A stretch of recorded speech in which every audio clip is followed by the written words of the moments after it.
Bienvenue, merci d'être venus si nombreux pour ce débat. Donc, premier débat d'une petite série de débats sur le thème de l'environnement organisé par le Master Rees.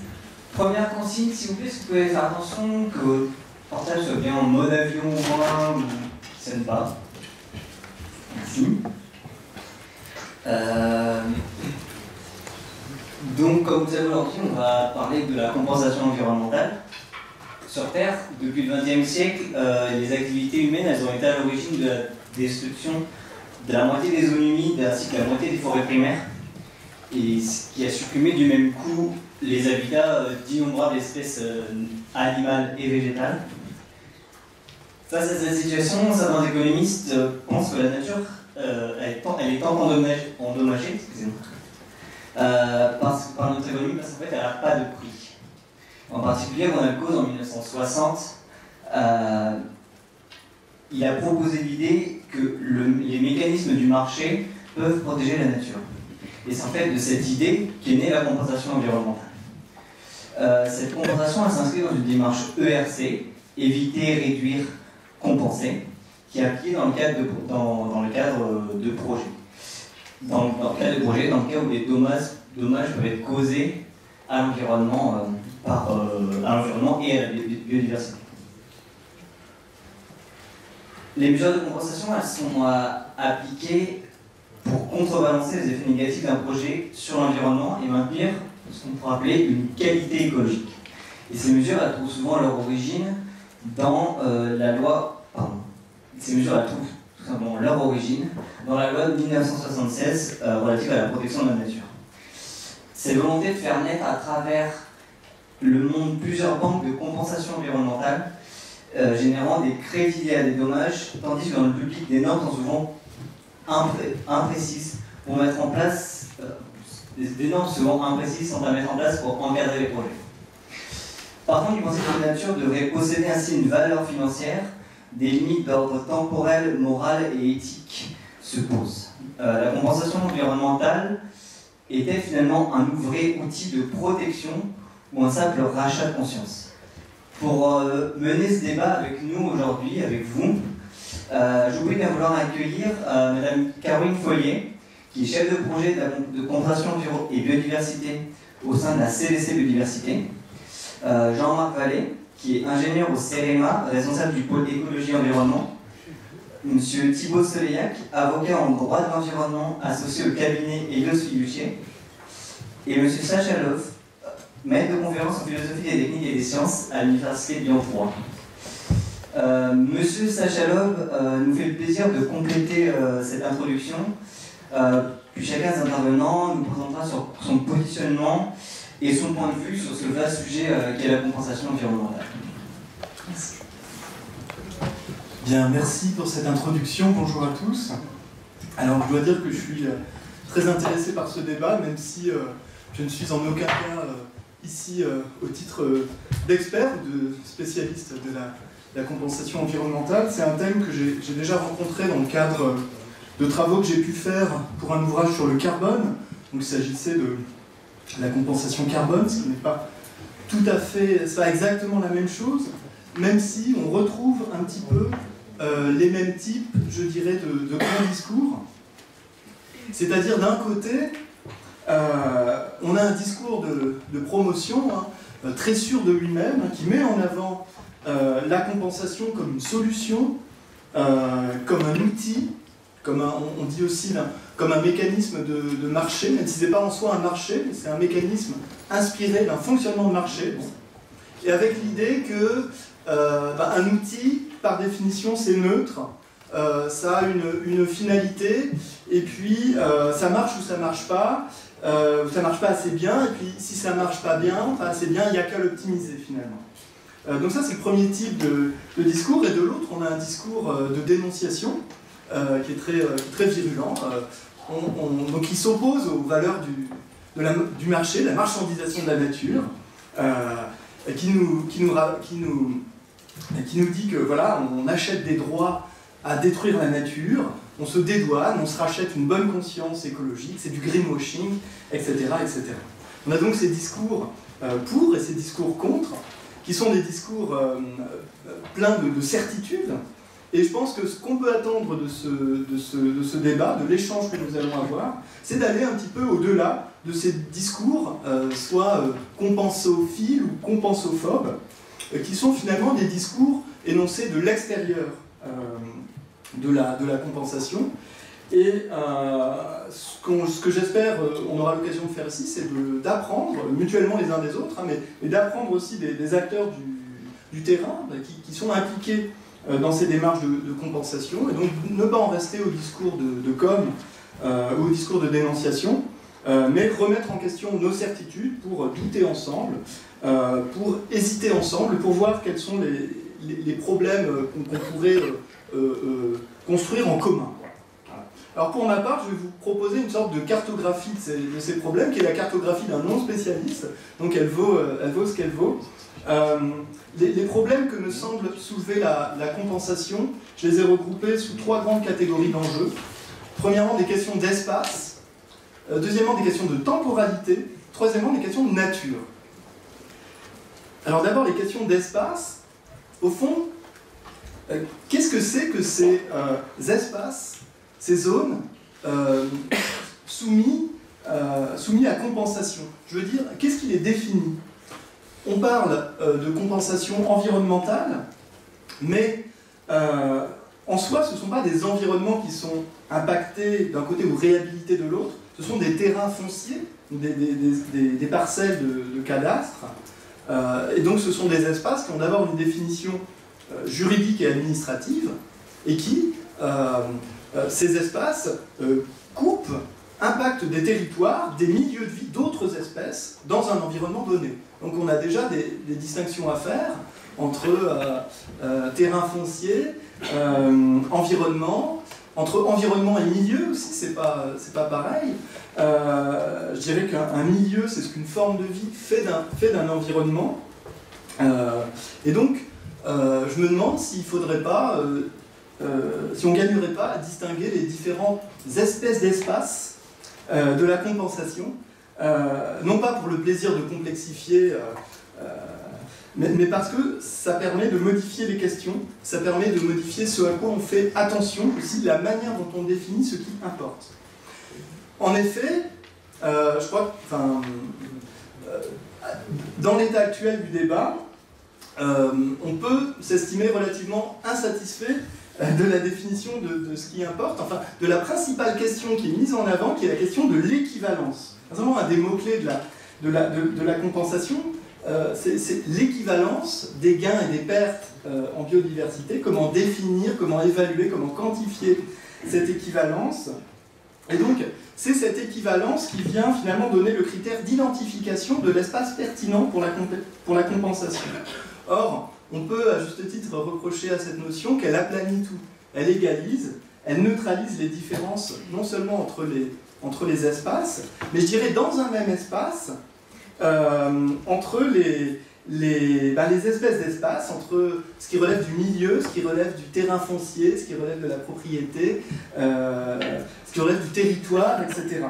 Et donc, je me demande si il ne faudrait pas être d'emblée beaucoup plus pluraliste sur les manières d'individuer les espaces de la compensation, et si ça ne permettrait pas d'inclure davantage de dimensions, comme les questions de continuité entre les espaces, les dimensions de coexistence, voire de superposition de différents types d'espaces dans une même zone à compenser, et finalement peut-être d'arrêter de fétichiser cette question de l'équivalence, de la laisser un petit peu tomber, pour parler plutôt de comparabilité entre ce qui importe. Et comparabilité, c'est toujours sous un certain aspect, selon un certain critère, dont il doit être dit que tout critère, tout grille de lecture, hein, qu'on parle de surface, qu'on parle de fonction des écosystèmes, qu'on parle de biodiversité, enfin,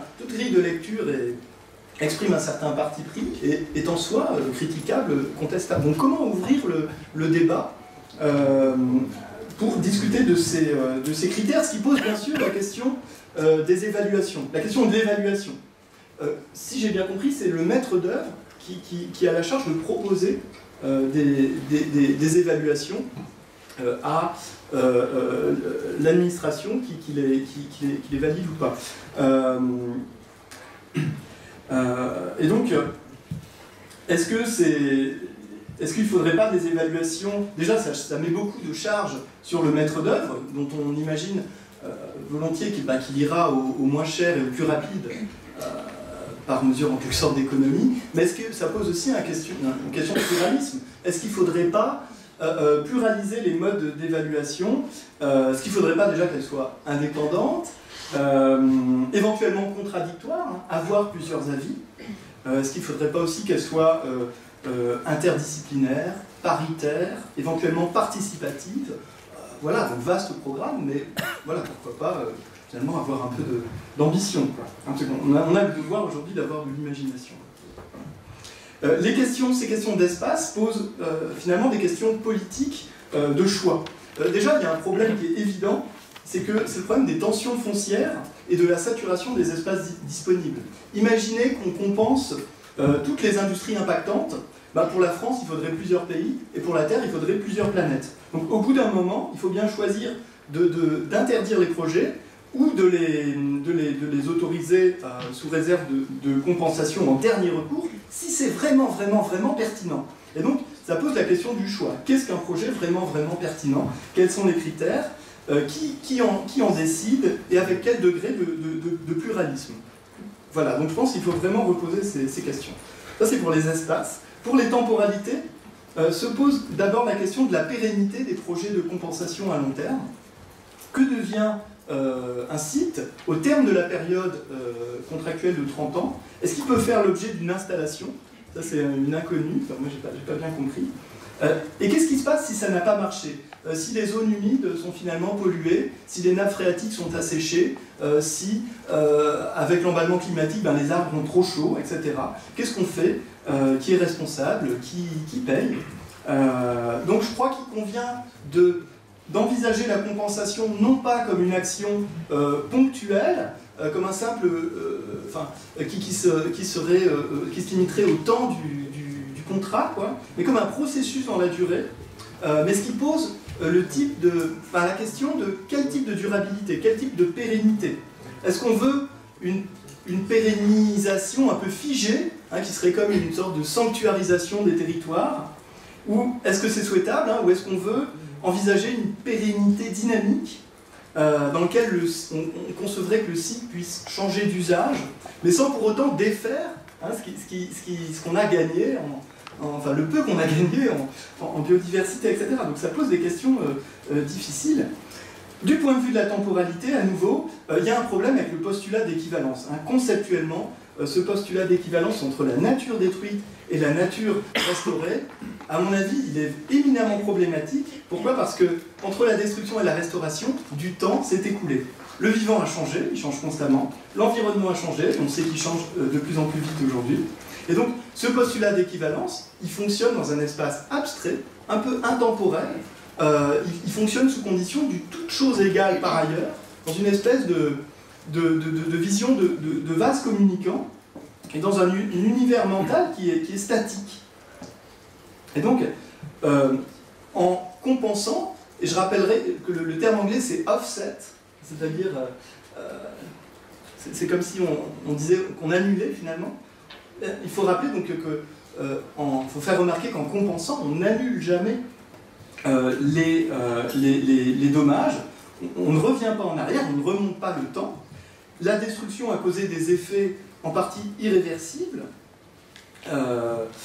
et la compensation n'empêche en aucun cas cette accumulation temporelle des effets et des dégradations écologiques, simplement elle les atténue, elle les corrige à la marge, mais ce qu'il faut dire aussi, donc c'est pas du tout un offset, hein, c'est pas du tout une annulation, mais ce qu'il faut dire aussi, et ce qui est vraiment problématique, c'est que quelque part, on pourrait se demander si elle ne les transfère pas aux générations futures. Et donc on peut se demander si la compensation, en différant le changement, ne revient pas à reporter le poids de la dette environnementale sur les générations futures, ce qui pose évidemment un problème de justice intergénérationnelle. Par ailleurs, et enfin, on pourrait se demander finalement, dans quelle trajectoire temporelle, en général, est inscrite la compensation? Je veux dire, est-ce que, puisque c'est censé être une mesure de dernier ressort, faute de mieux, mais est-ce que elle est destinée à être provisoire? Est-ce que ce système est destiné à être transitoire en attendant qu'on ait effectivement réalisé la fameuse transition écologique? Ou est-ce que c'est du transitoire permanent, auquel cas on voit mal comment ça pourrait être viable à long terme, étant donné que les ressources en terrain sont limitées, et qu'on voit mal comment on pourrait déplacer, transférer éternellement la biodiversité comme ça, sans en perdre en route, quoi, sans la dégrader, quoi. Voilà. Et enfin, je termine très rapidement, vraiment en abrégeant sur les questions sur la nature, c'est-à-dire que finalement, quand on parle de compensation comme outil de protection de la nature, de quel type de nature on parle, hein? Qu'est-ce qu'on dit quand on dit nature? Et en fait, on dit surtout, me semble-t-il, biodiversité. Donc, déjà, il y a un premier geste de réduction de la nature à la biodiversité, mais quand on s'intéresse à la biodiversité, c'est une notion en réalité extrêmement riche, qui a de multiples dimensions, notamment temporelles, bref, évolutives, etc. Et quand on regarde comment est définie la biodiversité dans les mesures de compensation, il semblerait que c'est à nouveau une réduction de la biodiversité, en gros à du comptage d'espèces. Voilà. Donc finalement, cette notion de nature, c'est une notion qui dit plein de choses à plein de gens, et ça c'est très important justement.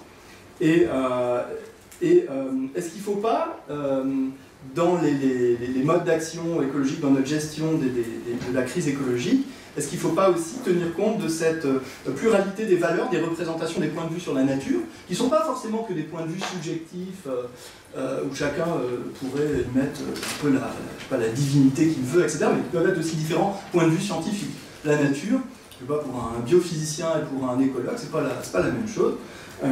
Donc voilà, comment préserver la pluralité des définitions de la nature, afin de maximiser, je dirais, la possibilité d'y reconnaître des choses, des êtres, des qualités qui importent. Et pas que des fonctions, et pas que des quantités. Voilà, et puis finalement, il faut rappeler que la diversité des modes de représentation et des modes de relation à la nature, ben, ça participe aussi de la diversité culturelle de nos territoires. Donc c'est important aussi de prendre ça en compte. Voilà, je m'arrêterai là pour cette introduction. Merci beaucoup donc, pour toutes ces questions qui ont été soulevées et auxquelles on tâchera de réfléchir ce soir tous ensemble. Et nous allons maintenant laisser la parole à M. Solela qui donc, nous fera une présentation plus réglementaire de la compensation environnementale. Oui, bonsoir à tous. Bonsoir à tous. J'ai effectivement la responsabilité de vous présenter un cadre légal et réglementaire de la compensation. Alors c'est pas le plus drôle. Ça présente l'avantage d'éviter les écueils idéologiques pour cet objet de compensation qui peut être un petit peu décrié économiquement ou scientifiquement, peu importe, voire politiquement. Encore que le droit de l'environnement a toujours été qualifié de droit non neutre, plus ou moins engagé. Et en tant que juriste, en tout cas, l'avis que je peux porter sur le mécanisme de compensation qui a été élaboré, depuis une quarantaine d'années, je vais vous décrire ça, me paraît un bon outil. Alors après, est-ce qu'il est efficace en termes de protection de la diversité, de la nature et autres? C'est un débat qui fait appel à d'autres disciplines. Mais en tout cas, le mécanisme juridique lui-même, le cadre juridique, présente un certain nombre d'avantages, alors qui doit être conjugué, j'en parlerai également avec un certain nombre d'autres instruments pour présenter les critères d'efficacité qu'on peut attendre d'une compensation correcte. Néanmoins, ça peut apparaître comme un aboutissement d'une quarantaine d'années de droit de l'environnement, d'évolution du droit de l'environnement. Alors, très brièvement, la compensation est une obligation qui a une quarantaine d'années, puisque ça apparaît dans la loi du 10 juillet 1976 sur la protection de la nature. Ça va être cantonné pendant très longtemps aux grands ouvrages d'infrastructure essentiellement linéaires, en application d'une doctrine administrative, je ne sais pas si de loin tout est visible, mais en application d'une doctrine administrative qu'on va appeler ERC, c'est-à-dire éviter, réduire, compenser. En clair, pour aménager, construire, exploiter, vous avez l'obligation de détenir une autorisation administrative, hein, je simplifie à grands traits, et cette autorisation administrative, elle vous est délivrée par l'État, préfecture ou ministère, seulement si vous remplissez les critères de cette séquence ERC, éviter, réduire, compenser. La compensation n'étant censée intervenir que si les critères d'évitement et de réduction sont déjà remplis. Alors, j'ai un avis un petit peu radical sur la question, puisque logiquement, aucun projet qui n'évite pas et qui ne réduit pas suffisamment ne peut être autorisé, notamment depuis les lois de Grenelle. C'est le minimum minimorum, un minimum syndical. Vous devez éviter, vous devez réduire. Sans ça, vous ne serez pas autorisé à mener votre construction, aménagement ou exploitation. Donc, ayant ceci en tête, ça veut dire que logiquement la compensation devrait être un petit peu plus systématique que ce qu'elle est pour l'heure prescrite. J'y reviendrai. Alors, doivent compenser effectivement les porteurs de projets, et depuis la loi biodiversité, vous avez eu une extension du domaine de la compensation, sont concernés par le terme projet tous les projets publics ou privés, peu importe, qui sont soumis à étude d'impact. Vous avez un espèce d'effet de seuil. Si votre projet, par la superficie ou la puissance de l'exploitation qui sera instaurée, est soumise à étude d'impact, à un titre ou à un autre, hein, Natura 2000, étude d'impact loi sur l'eau, étude d'impact loi 1976, peu importe, vous êtes censé compenser. Le maître d'ouvrage, le porteur de projet, est censé compenser, expliquer dans son dossier de demande d'autorisation où et comment il va mener la compensation à l'impact qu'il va générer sur la biodiversité. Et il doit présenter, en plus de son étude d'impact, un programme de compensation dont les mesures devront s'étendre sur 20, 30, 40, 50 ans. J'ai vu les dossiers s'étalonnant jusqu'à 50, 60 ans. Le standard que les DREAL sont en train de préconiser tend plutôt à se stabiliser autour de 30 ans pour le moment. Encore que, là aussi on y reviendra en matière de temporalité, vous poserez des questions adéquates j'espère, mais la loi précise que, la loi de 2016, la loi biodiversité précise que la compensation doit durer autant que l'ouvrage dure. Ce qui hérisse évidemment les maîtres d'ouvrage, parce que vous avez un tronçon d'autoroute, vous avez un viaduc, vous pouvez imaginer la durée de la compensation, donc on est très loin des 30 ans. Ça c'est le premier paramètre, le paramètre temporel. Le deuxième paramètre, je vais y arriver, c'est tard, c'est l'objectif de la compensation. Le législateur a posé la compensation avec un objectif d'une absence de perte de biodiversité, arrêter, enrayer la perte dramatique de biodiversité dont toute la presse désormais vous rebat les oreilles semaine après semaine, mais qui semble être malheureusement une réalité assez cruelle, tout pan de la biodiversité confondu. Donc un arrêt de la perte de biodiversité, voire un gain de biodiversité. Et là aussi, dans les programmes de compensation qui ont été mis en œuvre, j'en reparlerai 5 minutes tout à l'heure, vous avez un certain nombre de correctifs à apporter. La loi a posé enfin deux critères légaux, un critère d'équivalence écologique, alors avec toutes les difficultés scientifiques et techniques que cela peut engendrer évidemment, hein, donc l'équivalence, le juriste sait à peu près comment le traiter, j'imagine bien que scientifiquement c'est beaucoup plus compliqué. Et un deuxième critère qui est un critère de proximité, c'est-à-dire qu'il faut compenser sur le site, qui fait l'objet, qui est le site d'assiette du projet, ou à proximité, et alors là, le critère de proximité est laissé à la libre appréciation de l'administration, on va dire. D'expérience, on a affaire à des aires géographiques de l'ordre du département, hein, entre 20 et 80 km, puisque l'équivalence écologique impose de retrouver des sites comparables. Donc on a parfois besoin de s'éloigner un petit peu. En clair, ça se traduit par une simple négociation entre le maître d'ouvrage et l'administration. Mais retenez bien que le dossier de compensation, le programme de compensation qui doit être présenté est un préalable pour obtenir son autorisation, notamment d'aménagement. Alors, c'est la nouveauté de la loi biodiversité de 2016 qui vous explique comment vous pouvez compenser. C'est une obligation administrative qui pèse sur les épaules du maître d'ouvrage. Si vous êtes un juriste administrativiste pointu, vous savez qu'une obligation administrative délictuelle ne se transfère pas. Néanmoins, ça peut se déléguer contractuellement. Donc le législateur a évoqué 3 façons de compenser. Soit le maître d'ouvrage, le porteur de projet, va compenser lui-même. Aucun problème si vous êtes un mid-major du BTP ou l'État lui-même. Logiquement, vous avez les ressources internes, financières et techniques pour compenser, encore que. Mais ça pose évidemment des problèmes internes de ressources humaines et des problèmes techniques. Et de toute façon, ça pose un problème pour tout le monde de maîtrise du foncier. Compenser, ça suppose de compenser sur des espaces avec un coefficient multiplicateur.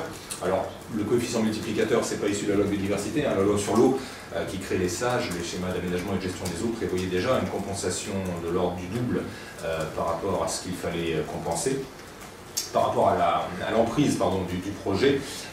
Mais vous avez des compensations, j'ai pu voir des compensations de l'ordre du quadruple ou du quintuple, et quand vous avez plusieurs dizaines d'hectares à les trouver, alors c'est possible dans le Cantal, c'est beaucoup plus dur dans des départements où la pression d'aménagement est plus importante. Donc le maître d'ouvrage peut compenser lui-même. Ou alors, nouveauté, il peut compenser en déléguant la réalisation de ces mesures de compensation à ce que la loi, le législateur a appelé un opérateur de compensation. Nouveau métier dont les travaux parlementaires envisageaient de définir un cadre, éventuellement un agrément, une certification, une labellisation et plus rien du tout. Donc n'importe qui peut être opérateur de compensation, c'est-à-dire contracter avec le maître d'ouvrage et compenser à sa place sous sa responsabilité contractuelle. Donc, vous avez certains organes qui se sont érigés opérateurs de compensation parce que la nature était prioritairement leur fonds de commerce.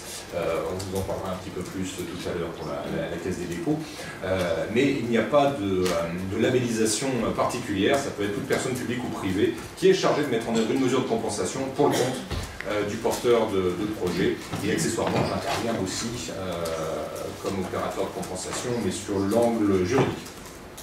Et puis enfin, vous pouvez compenser en achetant des unités de compensation. Alors les unités de compensation, c'est le summum de ce qui peut être critiqué quand on est opposé à la compensation, c'est de la titrisation de l'environnement. Les quotas de gaz à effet de serre sont une titrisation de la pollution atmosphérique. Les unités de compensation sont une titrisation de l'atteinte à la biodiversité. En tout cas, c'est comme ça que ça a été voulu par le législateur. Pour faire simple, pour obtenir des unités de compensation, il faut mener un programme de compensation sur un foncier pendant un certain nombre d'années, un programme agréé par l'État. Donc le législateur a désigné ça, baptisé ça des sites naturels de compensation. Si vous menez à bien votre programme de compensation sur un site naturel de compensation, l'État vous alloue des unités de compensation et vous pouvez céder ces unités de compensation à un porteur de projet qui lui a besoin de compenser. Donc il peut se défaire, se délester de son obligation de compensation simplement en achetant des unités. La nature juridique de l'unité n'est pas définie, a priori c'est un bien, objet de propriété, librement cessible. Il peut donc se créer un marché libre des unités de compensation, d'où les questions sur les banques de compensation, les questions de fongibilité. La compensation, un site naturel de compensation qui serait initialement une zone humide peut-elle compenser la destruction d'une forêt? Légalement, rien n'est censé l'empêcher, évidemment du point de vue de l'équivalence. La loi ne l'empêche pas, les décrets ne sont jamais parus. Après, il pourrait peut-être y avoir des censures administratives, une critique juridictionnelle, mais le texte législatif lui-même est silencieux là-dessus. Donc c'est un vrai débat. À partir du moment où vous avez une allocation d'un bien, objet de propriété, vous pouvez librement le céder. C'était la volonté initiale du législateur de laisser finalement toutes ces affaires de compensation, ces questions de compensation au libre cours du marché. Donc la titrisation est dans cette droite ligne. Alors, je vous ai mis un petit dessin de Mordillo, il est mort en 2019, mais qui illustre bien ce qu'est la renaturation, finalement, si tant est qu'on puisse renaturer. La compensation, c'est une obligation administrative assez inhabituelle. Les obligations administratives sont nombreuses, mais alors celle-là, elle est inhabituelle en ce sens que c'est une obligation de longue durée. Je vous ai dit, ça peut porter sur les épaules d'un porteur de projet pendant 30 à 50 ans. Or, quand vous créez une zone d'aménagement concerté, quand vous êtes un promoteur immobilier, bon, votre but c'est de commercialiser tout ça, de céder la société ou de la vendre, donc vous n'allez pas rester actif pendant 30 ou 50 ans. Premier problème, l'obligation, elle est de 30 ou 50 ans. Donc qui va la porter au-delà de la conduite du projet lui-même ou de sa commercialisation? En termes d'effectivité, c'est très problématique. Deuxième problématique qui ont fait une obligation administrative très particulière, c'est que le législateur en a fait une obligation de résultat. La grosse majorité des obligations, notamment des obligations administratives, sont des obligations de moyens. Hein. Faites tout ce que vous pouvez pour atteindre le résultat et puis faites vos meilleurs efforts, mais si ça ne marche pas, ma foi, tant pis. Là, on a affaire à une obligation de résultat. Alors, c'est cohérent en ce sens où c'est une obligation qui est là pour lutter contre la perte de biodiversité. Donc, s'il n'y a pas de résultat, ça ne présente aucun intérêt. Néanmoins, si on vous impose une obligation de résultat, ça a des conséquences, notamment si votre obligation n'est pas effective ou efficace, qu'est-ce qui se passe? Eh bien, la seule chose que connaît le droit, c'est la sanction.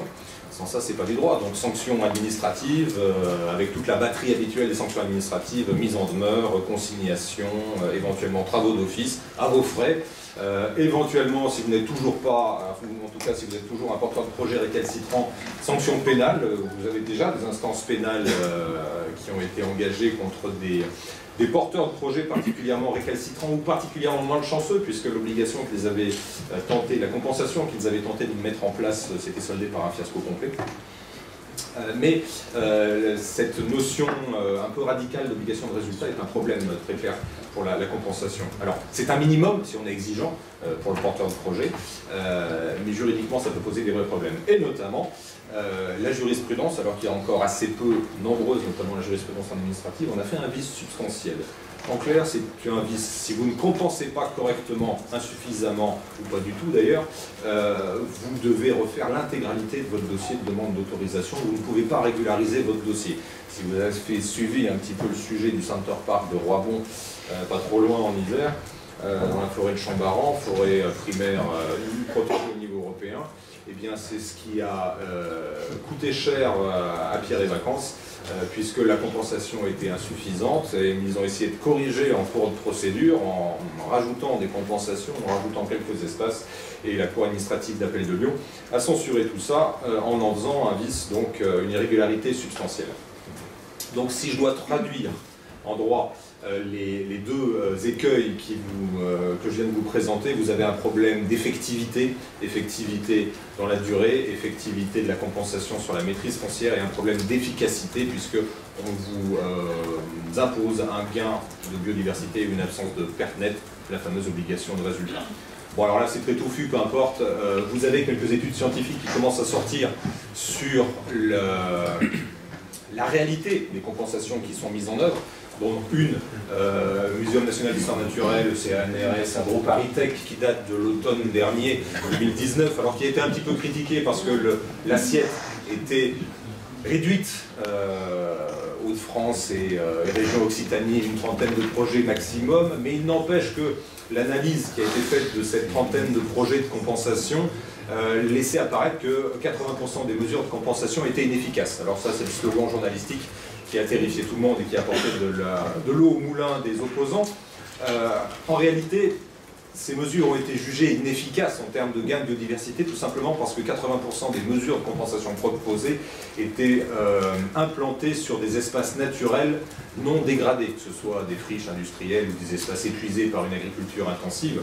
Donc le gain de biodiversité était minimum, ou en tout cas insuffisant par rapport à ce qu'on pouvait attendre d'une mesure de compensation. Évidemment, compenser sur des espaces dégradés, fortement dégradés, vous avez nécessairement un gain de biodiversité immédiatement supérieur. Néanmoins, en termes d'efficacité, vous avez là un problème qui est que les mesures aisées de compensation susceptibles d'être proposées ou standards sont de fait jugées scientifiquement insuffisantes. Alors, c'est la faute des maîtres d'ouvrage qui n'ont pas proposé suffisamment en termes de compensation, c'est la force de l'État, bon, c'est la faute aussi de l'État qui n'a pas été assez exigeant dans les mesures de compensation qu'il valide, très clairement, mais il y a encore à parfaire. Et puis après, en termes d'effectivité de la compensation, vous avez des problèmes de sécurisation juridique. Sécuriser du foncier sur plusieurs décennies, c'est compliqué. Alors vous pouvez me dire, en droit, il n'y a que deux façons, enfin trois, celle que je pratique, mais deux façons traditionnelles d'acquérir, de maîtriser du foncier, la propriété, hein, l'acquisition par le maître d'ouvrage, ou les baux, la location. Pour faire simple, un bail, ça se résilie très aisément. La propriété et les DREAL ne sont pas nécessairement favorables, en ce sens qu'un propriétaire, une fois qu'il est propriétaire de son espace de compensation, peut décider au bout de 5 à 10 ans d'en faire autre chose, personne ne pourra l'en empêcher. Donc la propriété en elle-même, ce n'est pas nécessairement la panacée. Et enfin, il y a un problème de financement, un problème financier pour la compensation, c'est que financer un programme de compensation sur 30, 40, 50 ans, ça coûte potentiellement relativement cher, et donc il faut l'intégrer et garantir ce financement tout au long du programme de compensation. Donc pour ce faire, et c'est pour ça que vous m'avez invité, merci beaucoup, il y a des possibilités de sécurisation, notamment la technique fiduciaire. Alors, je vous laisserai poser des questions si ça vous intéresse.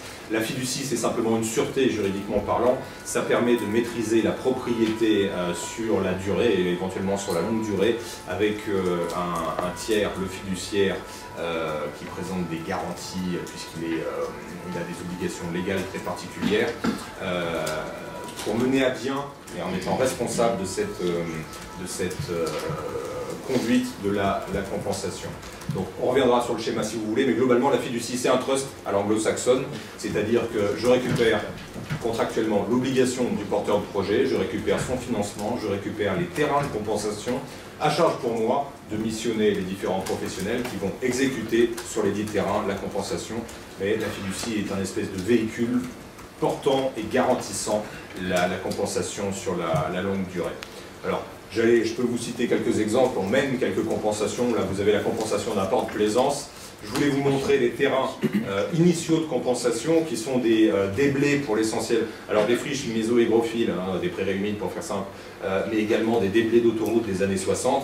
Quand vous creusez un peu, vous avez un fond de taille, vous avez quand même de belles épaisseurs de déchets. Donc ça, ce sont de vrais terrains où il y aura une plus-value, je l'espère, environnementale. Là, vous avez la cartographie des terrains de compensation. Donc, en rouge, vous avez les terrains qui sont voués au projet lui-même, et en zone colorée, plus haut, plus au nord, vous avez tous les sites de compensation. Donc, vous mesurez le ratio. Là, c'était des annexes avec les textes. Et un petit dessin de bouche pour vous expliquer que la compensation, parfois, il y a quelques erreurs qu'on espérera ne pas commettre pour ne pas finir en correctionnel. Je vous remercie, j'ai été un peu trop long. Merci beaucoup. Merci M. Zebeillac. Maintenant, je vais laisser la parole à Mme Folly pour donner son point de vue sur la compensation. Merci. Voilà, alors je vais présenter rapidement. J'aurais bien aimé répondre à toutes les questions qui ont été soulevées dans l'introduction, mais je n'aurai pas le temps en 10 minutes. Donc, je voulais juste vous présenter CDC Biodiversité et puis quelques éléments sur le retour que nous, on peut avoir de la compensation et sur les pistes d'optimisation qu'on imaginerait en se positionnant sur un volet, on va dire, assez technique et scientifique et juridique un peu, mais principalement technique. Donc, CDC Biodiversité, c'est une filiale de la Caisse des dépôts qui a été créée en 2008 et qui était une façon de répondre, enfin, une nouvelle action de la Caisse pour agir sur les territoires et qui était face au constat de la non-mise en œuvre de la compensation, parce que moi je serais un peu plus intransigeante. C'est-à-dire qu'il y a eu de la compensation depuis 1976, mais qui n'était en tout cas jamais sur le long terme. Donc très rarement mise en œuvre sur plus de 5 ans, et qui était effectivement réservée à des très grands projets. Et la réponse des aménageurs était on n'a pas de solution, on ne sait pas comment faire. Voilà. Donc la Caisse des dépôts a décidé de créer une filiale pour à la fois offrir un outil pour les aménageurs et aussi pour montrer que c'est une filiale qui est privée et que c'était une façon que c'était possible et que d'autres opérateurs pouvaient s'engager dans cette branche-là. Donc c'était vraiment pour essayer d'initier quelque chose. Donc on reprend les missions de la Caisse qui sont le tiers de confiance et le long terme. Ça c'est quand même des choses qui sont importantes. C'est pour ça aussi qu'elle s'est positionnée, c'est que pour offrir sur du long terme la capacité de mener des opérations de compensation. Il faut avoir une certaine... C'est difficile, il faut être sûr d'exister encore pendant 30 ans. La caisse a 200 ans, donc effectivement, elle pouvait initier ce développement-là. Donc on a dans les équipes une expertise écologique qui est nécessaire et qui est évidente, une expertise foncière, puisqu'effectivement il y a un sujet foncier qui est quand même important, et une expertise financière, puisqu'on a des contrats, on a des engagements, nous, sur 65 ans. Donc forcément, d'un point de vue financier, ça génère quelques difficultés, en tout cas quelques questions. Et on a aussi un comité scientifique avec des personnes référentes qui nous permettent de réfléchir sur les positionnements qu'on a, sur les choix qu'on va faire et sur les thématiques qu'on va développer. Donc on a une quarantaine avec 3 agences, une en Ile-de-France, une à Bordeaux, une à Aix-en-Provence et moi je suis à Lyon, dépendant de l'agence d'Aix-en-Provence. On a à peu près 80 projets de compensation et on gère plus de 5000 hectares. Ce qui fait qu'on est en fait un tout petit acteur de la compensation, malgré le fait que ça fasse quand même quelques hectares. On s'appuie, en fait on n'est que 40 parce qu'on s'appuie toujours sur des partenaires et des experts locaux, notamment des bureaux d'études, des agriculteurs, surtout les acteurs qui connaissent le territoire. Donc on a 3 métiers. On a l'opérateur de compensation, qui est de faire de la compensation écologique. Donc à la demande, c'est-à-dire quand un aménageur a besoin de compensation, on va lui chercher son terrain, mettre en œuvre la mesure, faire le suivi sur le long terme, ou par l'offre, puisqu'on on a effectivement le premier site naturel de compensation en France, qui est sur la plaine de Cros et qui consistait à restaurer un verger de 357 hectares pour en revenir à une steppe. Et donc, par l'offre, ça signifie qu'on fait les travaux avant d'avoir eu des impacts et qu'ensuite on offre le service de cette restauration et du suivi sur 30 ans à des aménageurs qui ont besoin de compenser. Avec un critère qui est que dans leur dossier d'autorisation, ils définissent quels sont leurs impacts et ils proposent de compenser sur le site de compensation. Et l'administration juge s'il y a effectivement équivalence ou pas. Ils ont normalement fait la démonstration de cette équivalence. Donc nous, on intervient en aval, on n'intervient pas sur la définition de l'équivalence. Ce qu'on a défini, nous, c'est ce qu'on resterait, quelles espèces on visait, on a des suivis, donc on voit si on atteint ces objectifs-là, mais on ne définit pas l'impact des projets et l'équivalence entre les deux. Le deuxième champ d'intervention sur lequel on intervient, mais je dirais assez rapidement, c'est la biodiversité en ville. C'était effectivement, parce que c'est aussi un sujet qui est relativement important, et c'était pour essayer d'initier, de participer à plus de biodiversité en ville, notamment en travaillant sur les toits végétalisés. On a aussi développé un programme d'action volontaire d'adaptation des territoires au changement climatique. Donc, si vous êtes intéressé, je pourrais vous en parler. Et puis on a un volet recherche. Et ça c'est assez important. En fait, c'est une mission de la Caisse qui nous est redonnée en fait. Et cette mission de recherche est basée sur le lien entre économie et biodiversité. Donc c'est à la fois travailler sur les outils économiques au service de la biodiversité, comme les paiements de services écosystémiques ou des mesures compensatoires, si on les utilise correctement. Sur la biodiversité et l'économie des territoires, donc les transitions écologiques de l'agriculture, enfin thématique assez liée vraiment au territoire. Et puis un volet qui effectivement occupe beaucoup les équipes de recherche sur la biodiversité et les entreprises, et qui vise à définir un indicateur, une mesure de l'empreinte de diversité des activités économiques des entreprises. Donc ça c'est en développement, et qui permettrait de juger de quel impact ont les entreprises du début de leur chaîne jusqu'à la sortie sur la biodiversité, comme l'empreinte carbone. Donc sur la démarche de compensation, je ne vais pas revenir sur le cadre réglementaire. Je dirais juste que globalement, la loi, elle dit qu'on doit compenser les impacts. Dans les faits, pour l'instant, ce qu'on compense, c'est sur les espèces et les habitats protégés, qui concernent quand même pas toutes les espèces, pas tous les habitats. Les zones humides, elles ont leur fonctionnalité, donc ça c'est bien défini. On a le code forestier qui nous demande de compenser les boisements, avec des façons de faire qui sont relativement simples. Et après, on a d'autres compensations qui arrivent. Et on a un petit peu oublié tout ce qui était biodiversité ordinaire. Alors, quand on compense, effectivement, une fois que la dette est définie, c'est-à-dire une fois qu'on sait ce qui sera à compenser, il faut déterminer où on va le faire, avec quels objectifs, quel est l'état initial, où est-ce qu'on veut aboutir, puisqu'on a effectivement une obligation de résultat. Quel planning, et puis comment est-ce qu'on assure le suivi sur le long terme. Pour l'équivalence, en fait, il y a quand même, autant on ne définit pas à nous quelle est la dette, autant quand même on a des références, c'est-à-dire que l'équivalence, elle n'est pas intemporelle et en dehors, en fait. C'est-à-dire qu'on a normalement, ce qui est difficile scientifiquement, mais quand même une trajectoire du milieu qu'on impacte, et qu'on essaye de voir sur l'évolution ce que ça donnerait. Et l'idée de l'équivalence, c'est de trouver un milieu qui aurait, une fois restauration, cette même trajectoire.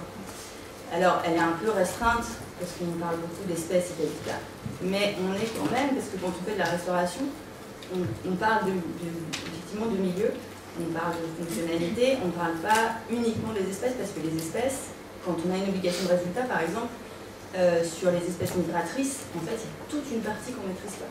J'ai beau avoir un milieu qui est complètement adapté, le ral des genêts, par exemple, c'est une population d'oiseaux qui est en chute libre. Et on ne sait pas pourquoi. Et pourtant, il y a beaucoup de mesures qui ont été mises en œuvre, alors pas sur de la compensation, mais sur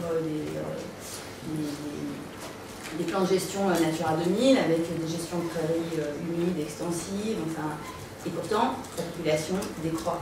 En France, en Angleterre, on est en limite, enfin, partout, donc en Europe. Voilà. Donc l'obligation de résultat, elle est aussi difficile, elle doit être corrélée à ce qui se passe autour, en fait. Pas juste, voilà, c'est pour ça que scientifiquement c'est compliqué. Et alors, quelques avancées quand même, entre, on va dire, les années 2000 et maintenant, et notamment quand même la loi de 2016, et c'était les prémices, on les voyait, mais quand même ça a renforcé. C'est notamment dans la formulation des arrêtés, parce qu'on a maintenant des arrêtés qui nous disent où on compense, combien de temps, quand est-ce qu'on doit faire les travaux, et quelles sont les actions. Donc ça permet quand même de... c'est une vraie valeur, alors qu'avant, dans les arrêtés, on avait un arrêté d'autorisation, mais la compensation, on n'avait rien. Donc c'est quand même quelque chose d'assez positif.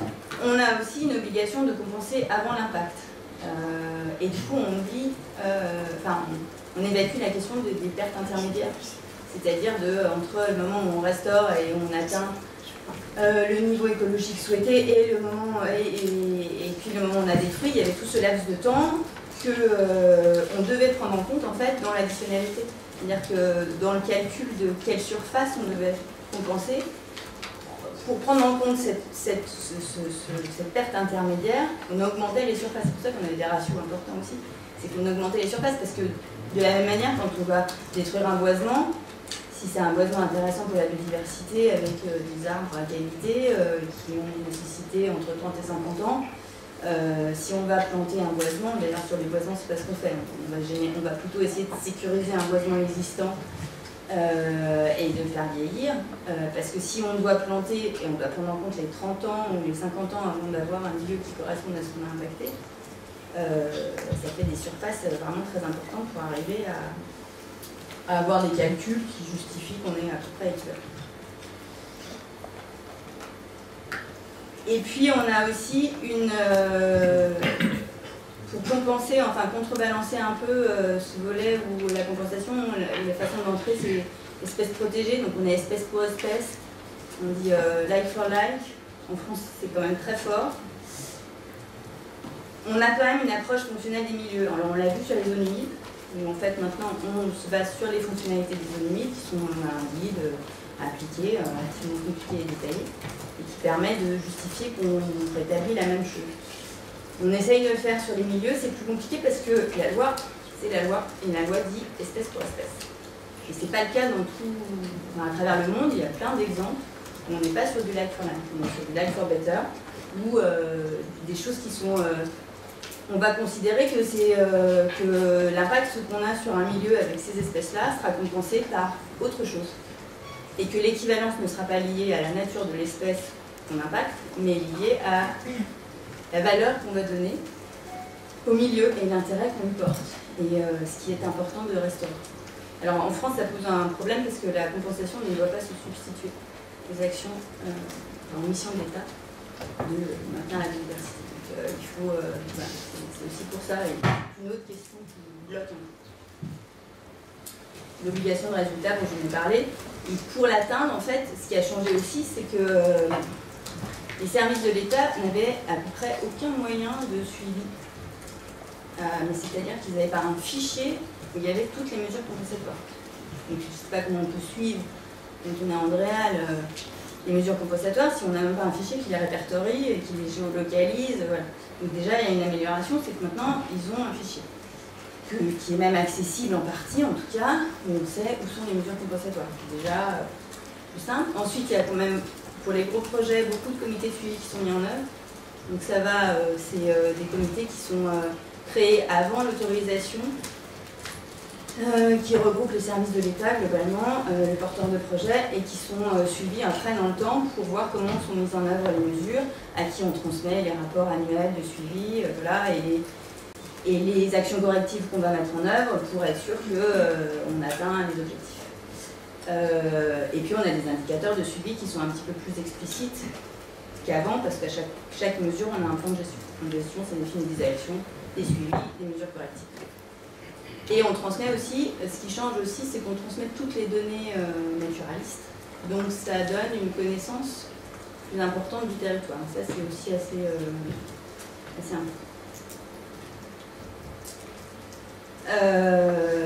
Alors après, là c'est un exemple qui est assez intéressant parce que souvent en fait, quand le territoire s'intéresse aux mesures compensatoires, globalement c'est pour répondre à un besoin de restauration et souvent c'est de restauration soit de zones humides, soit de corridors ou d'amélioration de réservoirs de biodiversité.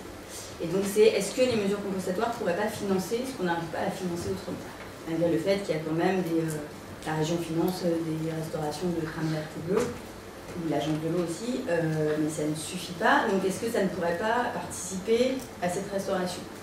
Et en fait, si, quand on choisit des sites de compensation, on essaye de s'intégrer dans des corridors qui sont dégradés, d'agir sur les territoires qui sont les plus importants.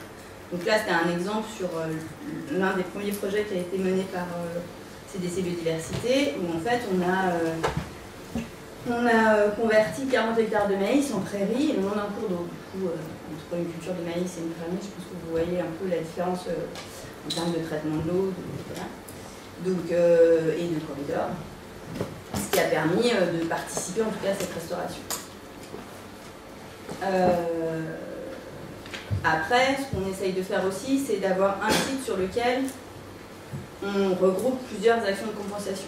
Pas par anticipation, c'est-à-dire qu'on va avoir un site qu'on juge intéressant à restaurer, et puis on essaye de voir si on ne peut pas intervenir par étapes, parce qu'un seul porteur de projet n'aura pas nécessairement besoin de l'ensemble du site.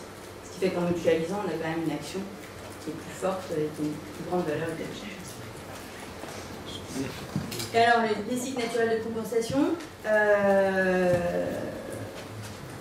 dont je parlais tout à l'heure, c'est 357 hectares dans la plaine de Pau. La première mise en vente des unités de compensation, c'était donc l'unité de compensation telle qu'elle a été définie, c'était une expérimentation, donc il n'y avait rien d'écrit. Et c'était le service de restaurer, suivre, mettre en œuvre pendant 30 ans. C'est ça c'est ce qui est compris dans l'unité de compensation. Donc on a commencé en 2008 et 10 ans après, en fait, ben, on n'en a pas vendu un peu plus que la moitié. Et ce qui est étrange, c'est qu'on a 357 hectares, donc 357 unités de compensation, et que dans le même temps, il y a 900 hectares qui ont été de milieux similaires qui ont été détruits. Donc que tout ne soit pas compensé sur le site naturel de compensation, ça s'explique, on peut comprendre, mais néanmoins, il y a quand même le fait qu'il y a d'autres, que le site naturel de compensation, il affiche un prix à la compensation, un prix que l'opérateur connaît au départ, et qui n'est pas truqué sur le fait qu'il va le mettre en œuvre petit à petit, parce qu'en fait, le prix, il est pour 30 ans. On paye une fois, et nous, on prend en charge pendant 30 ans. Donc déjà, c'est un petit peu compliqué. Après, il y a eu des projets qui n'ont pas eu lieu, parce que 2008-2010, c'était pas économiquement très favorable. Mais surtout, en fait, parce que ces sites naturels de compensation sont quand même, la loi 2016 les remet en avant. La difficulté, et l'autre opérateur de compensation, le GIP 78, qui a 6 hectares, enfin 6 unités de compensation, le disait aussi, en fait, il y a une vraie responsabilité, un vrai risque financier à apporter des sites naturels de compensation. Donc là, nous, on est typiquement dans notre rôle, parce que c'était l'expérimentation, il y a du AD des dépôts, on prend les risques, voilà. Normalement, les sites naturels de compensation, et notamment à l'étranger, c'est porté par des opérateurs privés. Et du coup, pour l'instant, il n'y a pas fou le portillon pour déposer des dossiers d'agrément. Il y a quelques collectivités qui se positionnent, qui réfléchissent, des collectivités. Les opérateurs privés, c'est compliqué parce que on voit que la rentabilité, elle n'est pas évidente. Même avec 900 hectares de détruits, on arrive à en vendre que la moitié, donc ça peut être compliqué. Et dans d'autres pays où il y a des banques de compensation, notamment aux États-Unis, ou même en Allemagne, où ils ont des systèmes qui sont un peu similaires, en fait, on n'est pas sur du espèce pour espèce. On est sur plus de la question géographique, de l'opportunité de restaurer. Et donc on peut restaurer des milieux qui n'ont pas grand-chose à voir avec ce qui a été détruit, à partir du moment où on juge que l'intérêt est là. Et, alors qu'en France, on reste sur ce milieu, sur cet entre-deux, c'est-à-dire qu'on fait du espèce pour espèce, mais par anticipation. Et ça veut dire aussi que, par exemple, pour savoir l'aire de service, c'est à quelle distance les projets peuvent être implantés du site naturel de compensation pour avoir le droit de compenser, tout en respectant l'équivalence écologique. Et bien en fait, il n'y a pas de dérogation, c'est-à-dire qu'on est sur les mêmes lignes que quand on est sur de la compensation à la demande. En l'occurrence, normalement, on se base sur les populations, les métapopulations, mais globalement, le chiffre, moi, que j'ai plutôt en tête, c'est 25 km. Donc 25 km pour un site naturel de compensation, ça fait un rayon vraiment petit pour trouver des projets. Et en même temps, l'intérêt, c'est que ce soit un site qui ait quand même une certaine taille, d'abord parce que ça permet de mutualiser, d'avoir une action plus forte, et puis aussi parce qu'un site naturel de compensation, ça génère quand même, en termes de demande d'agrément, de suivi, beaucoup plus qu'une compensation à la demande. Donc les sites naturels de compensation, c'est bien, mais on a un peu expliqué dans le contexte. Et pour finir, on a un entre-deux en fait, que je vous ai un tout petit peu présenté, qui est de définir, alors de manière un peu, en tout cas en partenariat avec les différents acteurs et notamment les acteurs agricoles, les collectivités et l'État, des territoires sur lesquels il y a une vraie tension, parce qu'il y a une vraie tension foncière, parce qu'il y a des projets de développement économique, et qu'en même temps on n'arrive pas à mettre en œuvre la compensation. Donc l'idée c'est que nous on intervienne pour essayer de définir collectivement où ce serait le plus pertinent d'agir, en tenant compte de toutes les contraintes, y compris évidemment de biodiversité, mais pas uniquement, de sécuriser ce foncier-là, en considérant que globalement on a un site qui est intéressant à être restauré, qui correspond à ce qu'on a évalué comme impact qu'il y aurait sur le territoire, et ensuite à mettre en œuvre les mesures petit à petit. Ce qui permet en fait ce qui devrait permettre d'assouplir un peu les tensions qu'on a sur le foncier, puisque du coup on a plus de temps, on n'est pas au coup par coup, on sait déjà que sur une certaine zone on aura un certain nombre d'hectares qui seront pris et qui permet d'avoir plus de discussions. Dans les faits c'est quand même relativement compliqué parce que la compensation elle arrive en dernier et sur la question de est-ce que c'est elle qui... Enfin, est-ce que la compensation doit permettre d'interdire des projets? En fait, la compensation, elle n'a son sens que parce qu'on a collectivement accepté qu'on a du développement économique et de la consommation et de l'artificialisation. Et elle ne peut pas à elle seule régler le problème de cette artificialisation. Et en fait, elle cristallise ce problème-là.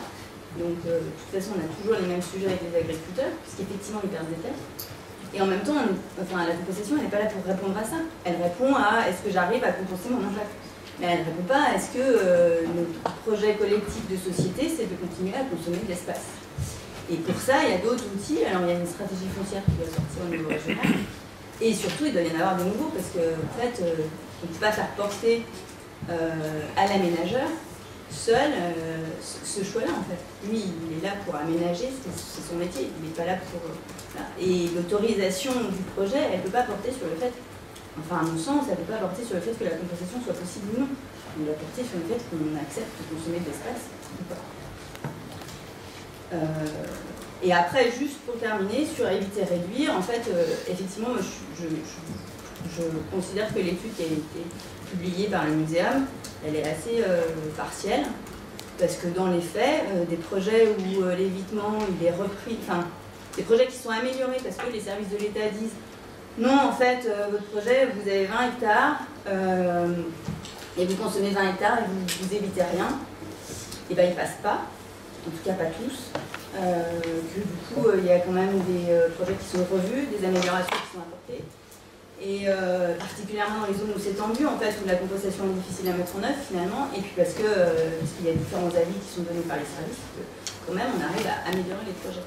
Alors pas tous, mais quand même, c'est pas aussi noir que ça. Voilà. Merci beaucoup Madame Follier.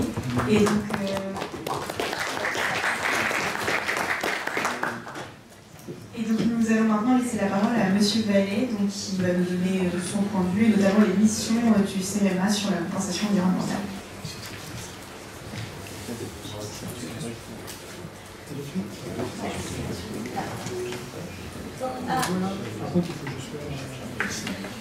Ouais.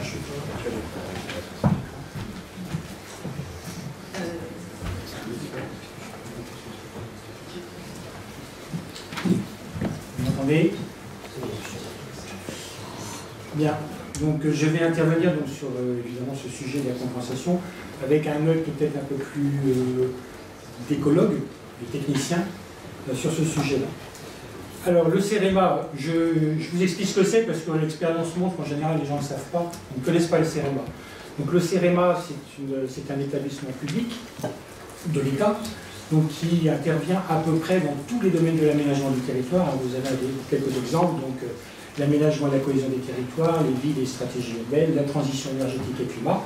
Je ne vais pas tout lister, mais vous avez un domaine d'activité qui va concerner l'environnement, et notamment l'écologie, donc dans lequel je fais partie.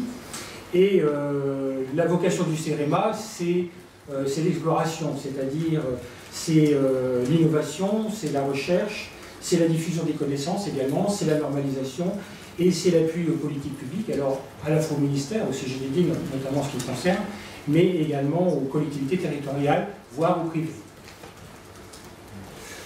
Alors, on connaît la séquence ERC, on travaille beaucoup dessus, hein, c'est un sujet très important pour nous. L'outil qui a été évoqué tout à l'heure, hein, c'est un exemple, ça s'appelle GeoMCE, donc c'est la bancarisation des mesures compensatoires. Donc le CEREMA a énormément travaillé sur cet outil donc pour le compte du CGDD, mais on intervient également sur des questions de méthodologie, notamment sur de la rédaction des guides, donc soit sur l'évaluation environnementale, puisque la compensation c'est un sous-ensemble de l'ERC qui lui-même est un sous-ensemble de l'évaluation environnementale, des plans, programmes et des projets, et donc on est amené à rédiger un certain nombre de guides méthodologiques Sur ces sujets-là, je vous ai mis là quelques exemples sur les évaluations environnementales, sur la compensation écologique des cours d'eau, avec des exemples de dimensionnement. Et sachez qu'il y a un document extrêmement important qui va sortir cette année, qui va être édité cette année, donc en 2020, qui concerne le dimensionnement de la compensation écologique, donc qui va concerner tous les milieux naturels, et donc qui est un travail qui est fait par le CEREMA, l'ASB et le CGDD, avec la participation et contribution de nombreux bureaux d'études. Donc c'est un travail très important qui va être publié cette année et qui va fonder un petit peu ce que je vais vous expliquer. Alors je montre ce schéma qui est très classique sur les impacts des projets. Simplement pour rappeler une chose, c'est que quand on arrive à la dernière colonne et qu'on commence à parler de mesures compensatoires, on est quelque part quand même dans une situation d'échec, puisque la priorité c'est l'évitement. Donc ça veut dire qu'on n'est pas capable de satisfaire les besoins de la population sans faire des dégâts sur la nature. Et donc il va falloir les compenser, mais c'est un pis-aller, et il va falloir le faire. Ensuite, alors ça je n'ai pas insisté parce que c'était expliqué tout à l'heure, mais expliquer que simplement dire que la compensation n'intervient pas que dans les études d'impact d'infrastructure, mais on a tout ce qui concerne la compensation à l'échelle des plans programmes, qui est très compliqué. Je ne vais pas le traiter aujourd'hui, mais c'est très difficile de traiter ça. On a également tout ce qui concerne les autorisations environnementales, avec l'autorisation au titre de la loi sur l'eau, les déclarations ICPE, les évaluations d'incidence Natura 2000, les espèces protégées également, donc qui relèvent d'une procédure qu'on appelle une procédure CNPN, et on a également les autorisations de défrichement, ça j'en parlerai tout à l'heure. Alors, très important pour nous, pour l'écologue, en fait, c'est le niveau patrimonial. C'est-à-dire que la nature n'a pas la même valeur. On comprend intuitivement que 100 mètres carrés d'ortie, ça n'a pas du tout la même valeur que des isoétions méditerranéens extrêmement rares, voire endémiques. Il y a une hiérarchisation qu'il faut considérer et qui relève d'une approche scientifique. Notamment, ce qu'on entend par espèce ou habitat patrimonial, on va intégrer des notions de menaces, c'est-à-dire qu'il y a un certain nombre d'espèces qui sont plus menacées que d'autres, et on va intégrer également des notions de rareté. Donc tout ça relève de méthodologies qui ont été définies par l'UICN, donc l'Union internationale de la conservation de la nature, et qui vont constituer les bases de réflexion pour savoir si une atteinte elle est grave ou pas sur la nature. Un bouquet d'ortie, c'est moins grave, prendre un bouquet d'ortie, qu'un bouquet de Sabrivillus, par exemple, simplement pour illustrer qu'il y a cette hiérarchisation qui est considérée donc, dans l'approche aux dégâts sur la nature. Et donc c'est ce mixte qui est fait. Alors avant on le faisait que pour les espèces, mais maintenant on le fait aussi pour les habitats naturels. Et vous avez en France, pratiquement partout maintenant dans les régions, des référentiels.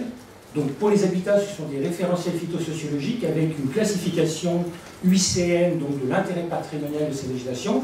Et vous avez la même chose pour les espèces, avec des listes rouges qui sont établies soit au niveau national, soit au niveau régional, et qui sont approuvées donc par les CSRPL, ou pour le niveau local, donc le Conseil scientifique régional du patrimoine naturel.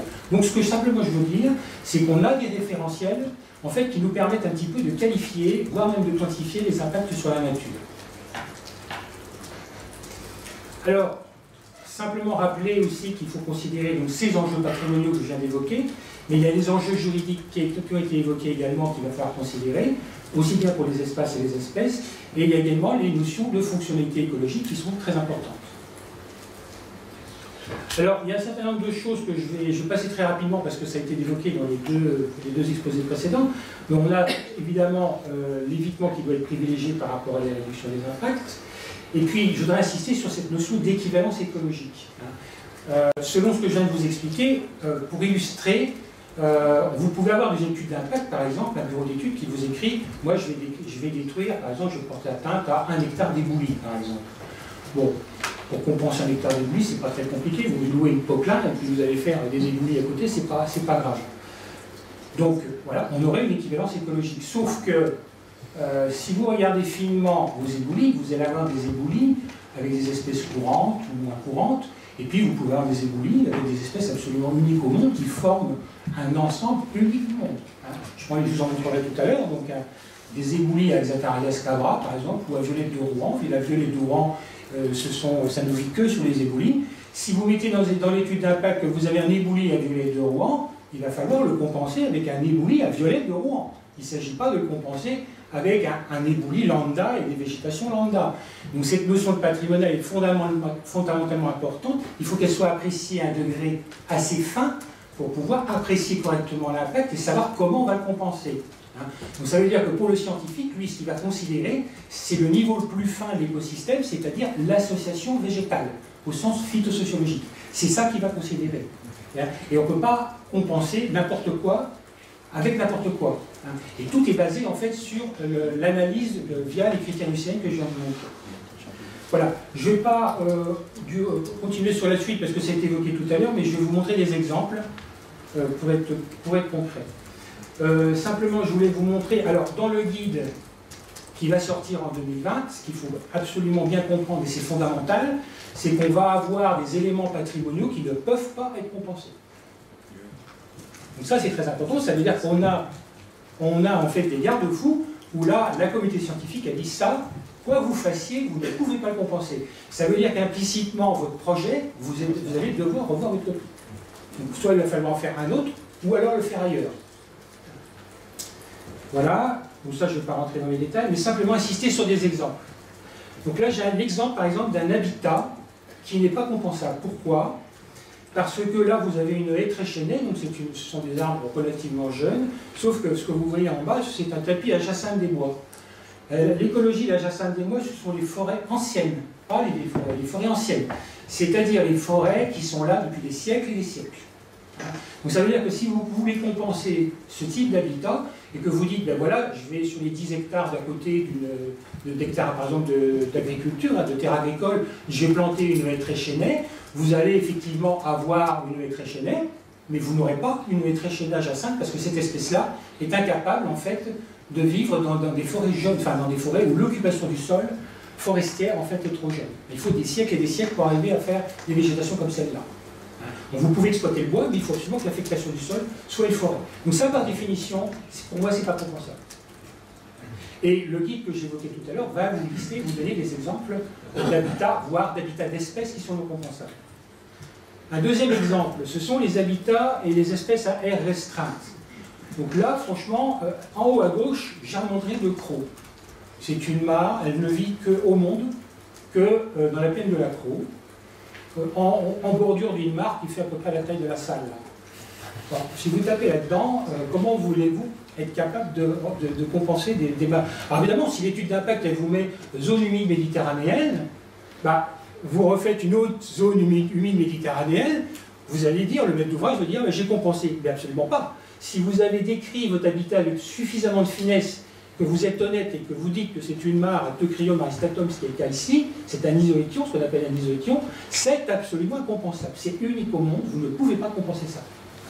Vous avez la même chose par exemple avec les lauriers roses, les végétations à lauriers roses en haut, qui sont des végétations de bordure d'oued, donc pas loin de la mer, dans le sud de la France, qui sont des végétations naturelles, qui sont extrêmement rares, ça n'est pas compensable. En bas, au milieu, vous avez la centaurée en corymbe qui ne vit qu'au monde sur quelques centaines de mètres sur le haut d'une corniche, un massif de la Clappe à côté de Narbonne, c'est pareil. Si vous mettez végétation calcaire, évidemment c'est compensable. Sauf que si vous êtes précis et vous dites que c'est une végétation à centaurée corambosa, ce qui est le cas là, c'est parfaitement impossible de le compenser. Et alors, en bas à droite, c'est la dauphinelle loriquienne. Elle ne vit au monde que dans quelques clairières de l'île de Porquerolles. Je les ai toutes visitées il y a 2 ans. Elle a disparu partout, sauf dans une clairière qui a été défrichée parce que c'est une espèce qui ne supporte pas en fait la concurrence végétale. Donc là, c'est intéressant cet exemple-là parce que du coup, pour le coup, la gestion, la réouverture de clairières pourrait être, à mon sens, une mesure compensatoire visant en fait à conserver cette espèce-là. Mais là, aujourd'hui, elle existe, la clairière en question, elle fait à peu près 15 mètres de diamètre et je n'ai pas retrouvé ailleurs. Or, elle n'existe que là au monde. Donc ça, évidemment, si vous touchez une végétation à Delphinium loricaine, c'est totalement compensable. Vous avez après des milieux non compensables qui relèvent par exemple de spécificités géomorphologiques. Là, on est à côté de Nice, dans ce qu'on appelle les vallons obscurs, à côté de Nice. C'est très très curieux parce qu'en fait, ce sont des falaises qui sont très étroites, très très hautes. Et la spécificité de ces milieux, c'est qu'il ne gèle jamais, il n'a jamais gelé, et il n'y a jamais de soleil. avec un taux d'hygrométrique extrêmement élevé, et vous avez des végétations primaires qui se développent sur ces parois, avec notamment en bas à droite une petite fougère tropicale, qui est là pratiquement certainement depuis l'ère tertiaire, qui n'a jamais été exploitée par l'homme. Enfin, vous êtes vraiment sur des milieux extrêmement originaux, qui sont uniques au monde. Hein. Pieris Cretica, je suis désolé, mais ça c'est pour moi parfaitement compensable. C'est impossible de refaire des milieux comme ça. Si vous les perdez à tout jamais. Ce qui n'empêche pas d'ailleurs les ministres d'aller mettre leurs ordures, leurs bagnoles, etc. Mais ça c'est pas une petite histoire. Mais voilà, vous avez un exemple de milieu totalement incompensable. Alors, autre élément, mais ça c'est évoqué tout à l'heure, l'élément temporel. Hein. Quand vous avez des forêts, là vous avez une forêt primaire, une vraie forêt primaire donc, qui est à l'est de la Pologne. On en a un petit peu en France, en montagne par exemple. Et ça, ce sont des forêts multicentenaires. L'arbre que vous avez là à droite, c'est un érable.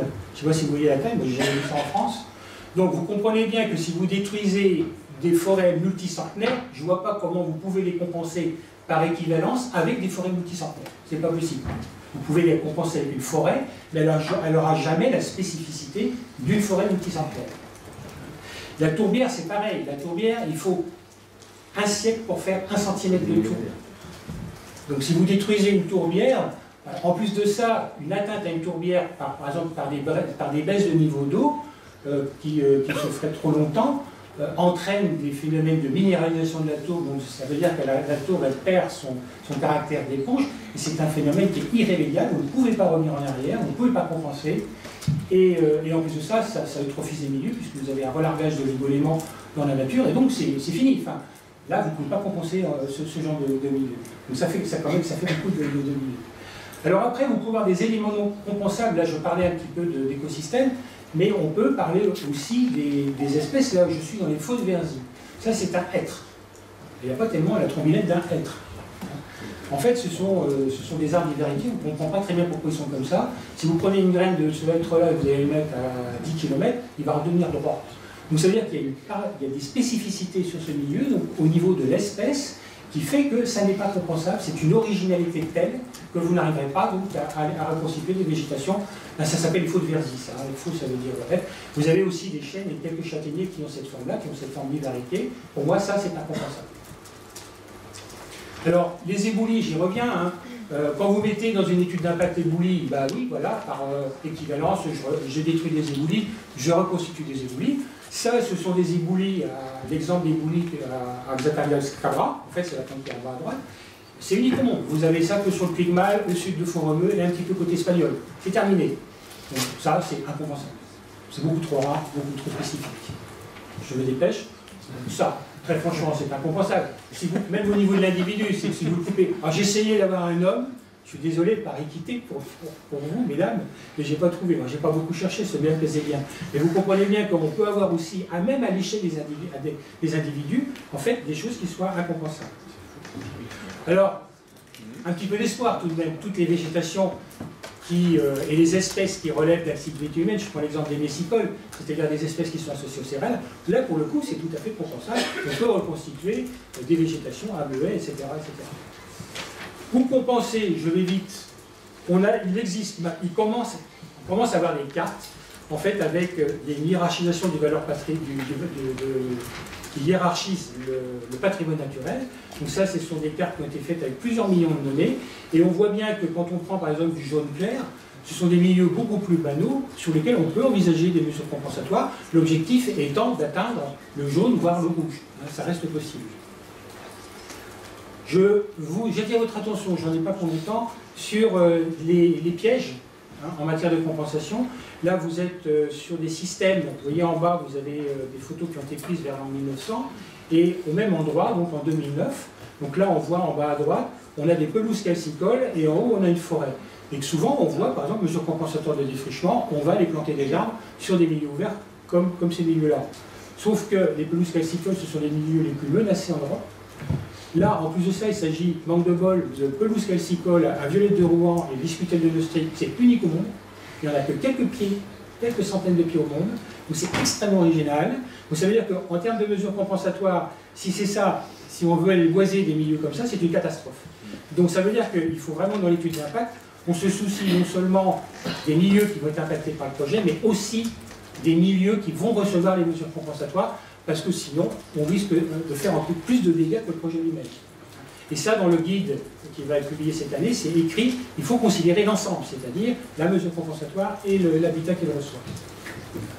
La naturalité, c'est ma dernière diapo. Il y a quelque chose que vous ne pourrez jamais reconstituer, c'est la pleine naturalité. Parce que dès l'instant que vous voulez faire des mesures compensatoires, ça a un caractère intentionnel, et forcément, il y a une influence anthropique à ce que vous allez faire.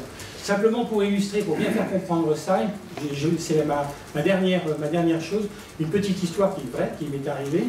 J'étais un jour dans une réunion où j'avais en face de moi des aménageurs qui voulaient faire un centre touristique dans le sud du département du Nord et qui s'apprêtaient en fait à détruire 10 hectares de vieilles étréchénaies avec des chrysospéniums, du poacher, enfin des choses extraordinaires en soubassement de la forêt. Et qui me disait, mais on ne comprend pas, M. Vallée, pourquoi vous n'êtes pas content? On va détruire certes 10 hectares, mais on va compenser, on va vous en replanter 30 hectares le long de la Doule. Je leur ai dit, écoutez, c'est comme si j'étais dans votre salon, vous avez 3 tableaux de maître, je vous les prends, je vais aller vous chercher 10 posters de Mickey au champ, je vais vous les encadrer, vous êtes content, vous aviez 3 tableaux, mais maintenant vous en avez 10. Tout ça pour illustrer, voilà, et tout ça pour illustrer que, non, vous ne pouvez pas, il y a des choses qu'on ne peut pas faire et que il y a l'aspect culturel, il y a l'aspect écologique, c'est ça qu'il faut prendre en compte. Et voilà, je voulais simplement finir avec cette petite histoire.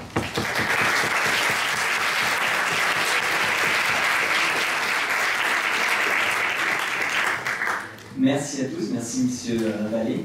On va maintenant passer à une séance de questions. Donc, bon, parfait, j'ai demandé une première question. On fait passer des micros, donc levez vos mains, on viendra aller vers vous. Et voilà, n'hésitez pas.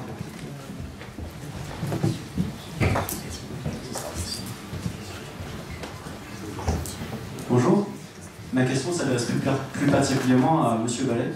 Je tape un coup de pied dans la fourmilière exprès. Est-ce qu'il est légitime de se poser la question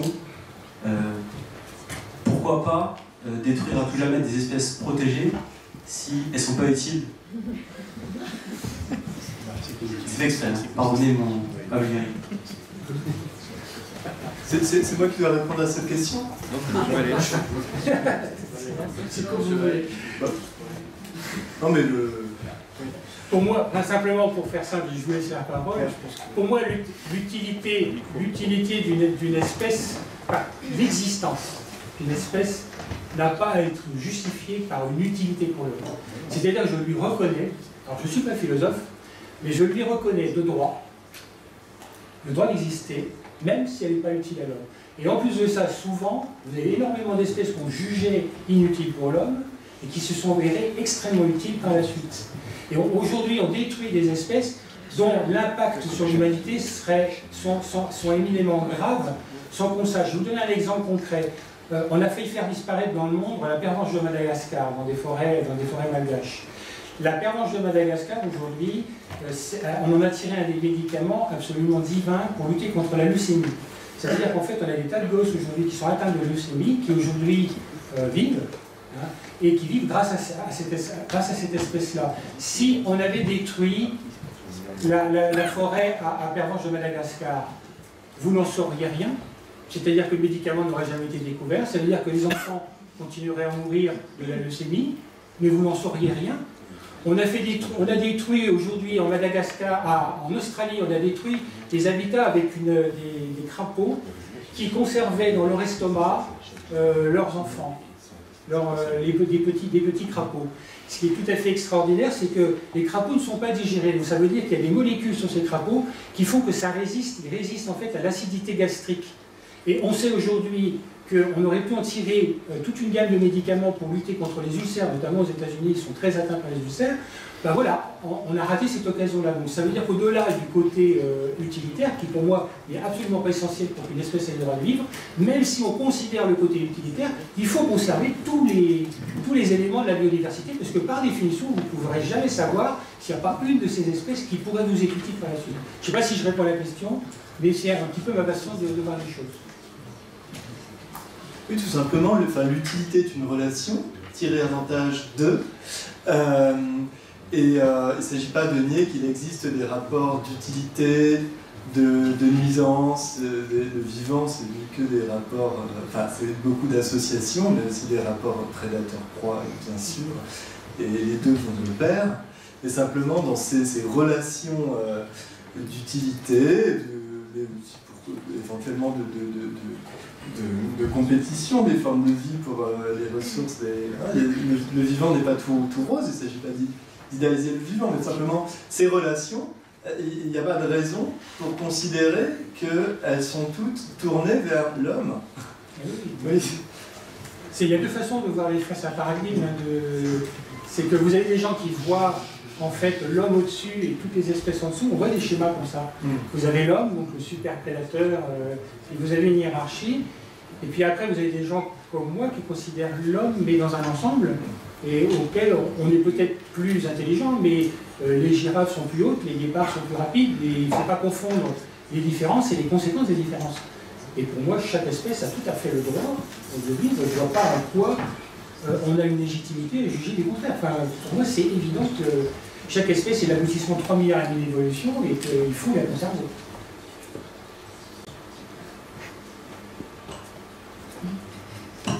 Ah, pardon.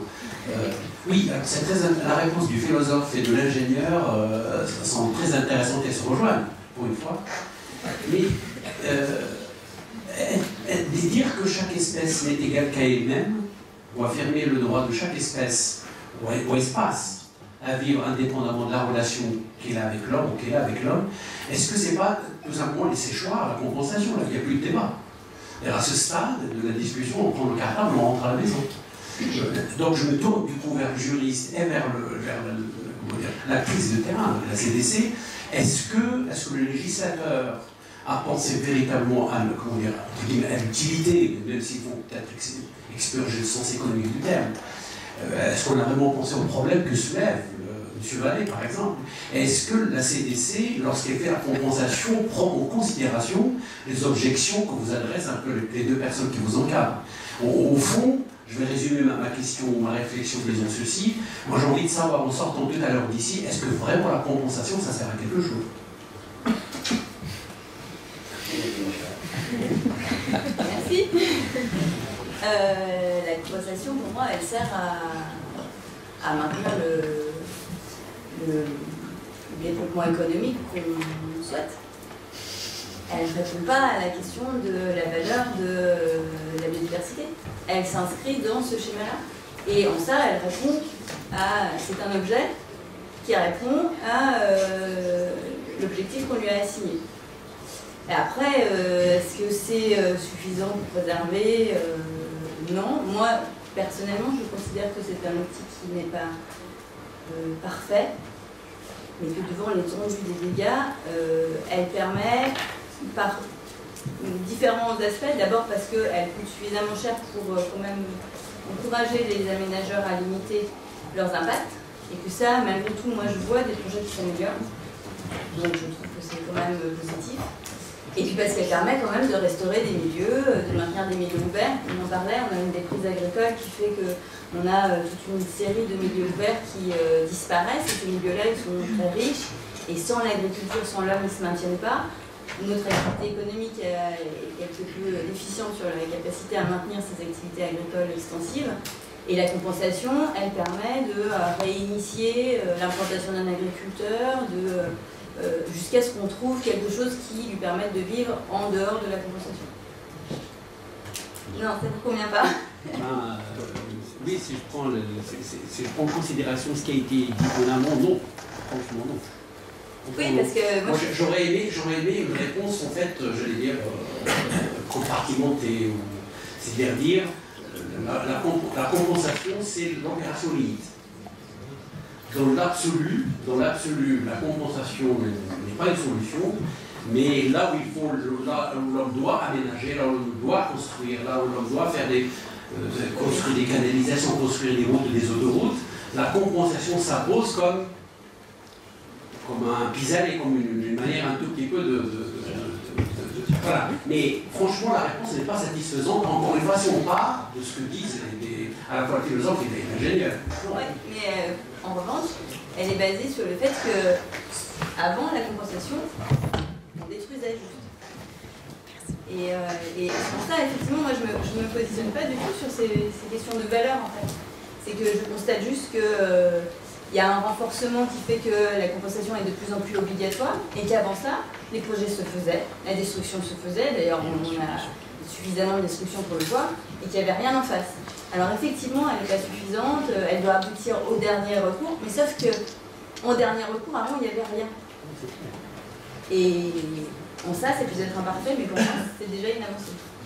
La réponse du juriste va vous plaire encore moins, parce qu'elle est encore plus clinique.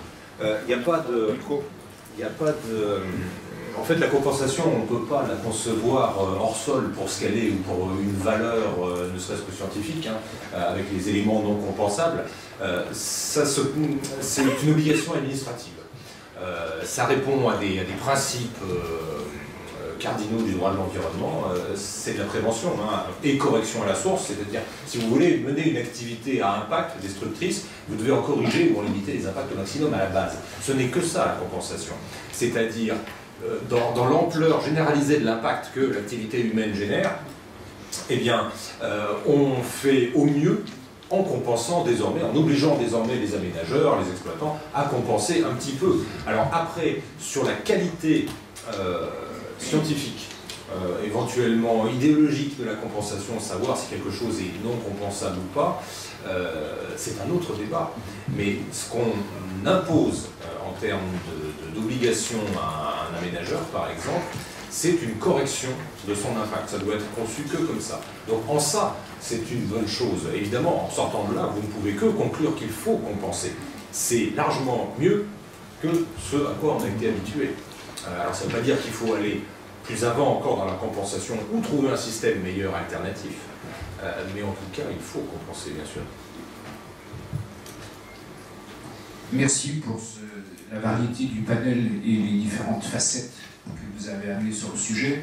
Mais si on considère que la compensation, c'est un peu comme s'il y avait un expert comptable dans la salle, un bilan actif, passif, ben, le terme le comprend, c'est une compensation. Mais on est sur du vivant. Et par définition, le vivant, au moins dans une partie, nous échappe. Votre intervention, Monsieur Velay, nous a montré l'incroyable complexité d'un certain nombre d'éléments quand on va chercher le pougnème. Alors je vais prendre juste un exemple. Le parc Yellowstone aux États-Unis, pendant des années, a fait l'objet de différents travaux variés. Et puis il y a un peu plus de 30 ans, on a réintroduit une quinzaine de loups qui venaient du Canada. Et on s'est aperçu au bout de 30 ans qu'il y avait un impact absolument colossal, mais sur les loups qui ont été réintroduits, c'est un signal très faible au départ. Et on s'est aperçu au bout de 30 ans que par la chaîne du vivant, on arrivait avec des impacts extrêmement forts, y compris sur le retravail des berges, élément auquel on n'avait absolument pas pensé avant.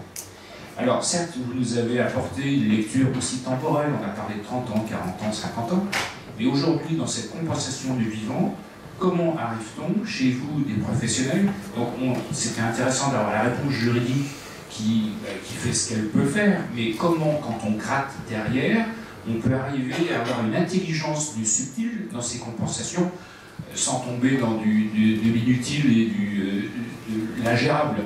Mais comment on peut gérer ça? Comment vous faites pour maîtriser un petit peu ce travail-là? C'est-à-dire concrètement, demain, vous avez un dossier à gérer, vous êtes en face d'interlocuteurs publics, privés, qui sont là avec des lectures qui sont extrêmement éloignées. Quel ressort vous arrivez à trouver pour être entendu, pour être impacté? Je n'ai pas toujours entendu.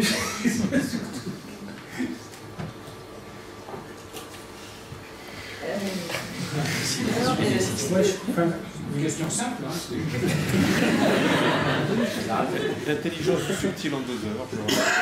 Moi, j'aurais un petit peu une vision un petit peu optimiste de ça. C'est-à-dire que dans le raisonnement, sur l'aspect complexité, ça c'est évident. C'est-à-dire qu'on connaît à peine, je dirais, alors non seulement on connaît à peine les espèces, Alors les relations entre ces espèces, on ne les connaît pas. Nous, le raisonnement qu'on a en fait par rapport à un maître d'ouvrage, ce serait en fait le vôtre. C'est-à-dire, c'est de dire, voilà, nous on constate que, si je reprends l'exemple des pelouses, les pelouses sont extrêmement menacées, on risque de les perdre, clairement. Je sais que si je maintiens ma pelouse ouverte, même si je ne connais pas tous les éléments, toutes les espèces, les champignons, les bactéries, etc., de ce milieu-là, le simple fait de conserver ma pelouse, l'intégrité de ma pelouse, va faire que je vais conserver tout un tas de choses dont j'ignore parfaitement l'existence. Et les relations entre ces choses. Donc je raisonne, mon échelle de raisonnement, c'est ce que j'expliquais tout à l'heure, c'est l'association végétale. C'est-à-dire, mon association végétale, elle va avoir une certaine résilience, c'est-à-dire que lui imprimer un impact, dans une certaine mesure, elle va supporter, etc. Et à un moment donné, elle ne le pourra plus. Et quand elle ne le peut plus, hop, elle va sauter, on va arriver à un autre milieu, avec d'autres relations et d'autres espèces, etc. Et moi, le discours avec le maître d'ouvrage, c'est engagez-vous sur des actions, par exemple, de restauration, de gestion de génie écologique, par des experts qui vont être capables de vous dire, bon ben voilà, si on vise cet habitat-là, on va réussir, malgré tout, à conserver l'ensemble des taxons qui sont associés à cet habitat. Je ne sais pas si je vous fais comprendre, mais on raisonne par le haut, en fait. Hein. On sait qu'on préserve. C'est ce qu'on appelle aussi, on a les mêmes raisonnements avec les espèces chapeaux, par exemple. On sait que, par exemple, dans le nord de la France, vous avez le genévrier qui est protégé, qui n'est pas très rare, hein, mais on sait qu'en protégeant le genévrier, on va protéger l'ensemble des coteaux calcaires, et donc tous les éléments qu'on ignore de ce coteau calcaire. On protège en fait l'habitat, on protège l'écosystème. Voilà, c'est un petit peu l'approche et la réponse qu'on a vis-à-vis des maîtres d'ouvrage. Je suis désolé de la réponse un peu technique, mais c'est ça.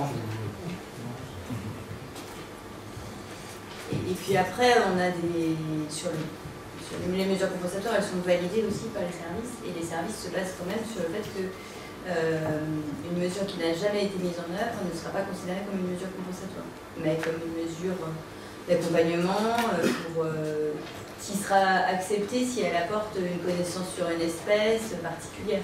En fait, le retour d'expérience, les expérimentations qui ont été menées, c'est aussi ce qui nous guide dans quelles actions on peut mettre en place. C'est pour ça qu'on est aussi critiqué sur le fait qu'on met souvent en place les mêmes actions. On peut avoir des résultats spectaculaires. Moi, j'ai en tête l'autoroute A16 dans le nord de la France, où la mesure compensatoire, c'était la restauration de landes, des landes acides. Et en fait, elles s'étaient boisées, donc il y a une époque où on plantait des résineux, donc mesure compensatoire, les résineux donc, ont été coupés. Ensuite, il y a eu ce qu'on appelle des campagnes de cryptopotentialité, c'est-à-dire qu'en fait, on a fait des carottages. À l'époque, j'étais dans un conservatoire botanique. Et on avait fait des carottages et on avait donc mis en laboratoire des tranches de sol pour voir un petit peu quelles étaient les graines qui s'exprimaient. Et on s'est aperçu qu'en scarifiant le sol, par exemple, à 10 cm, on arrivait à avoir des espèces qui étaient caractéristiques de milieux très rares. C'est ce qui a été fait, donc ça a été ciblé, donc il y a eu ces scarifications, donc des trépages de sol qui étaient faits, et de façon complètement naturelle et spontanée, qu'est-ce qu'on a vu arriver? On a vu arriver, réapparaître ce qu'on appelle des rhynchosporas. Il y a 2 rhynchosporas très rares en France qui n'avaient pas été revus depuis 30 ans en région Nord-Pas-de-Calais.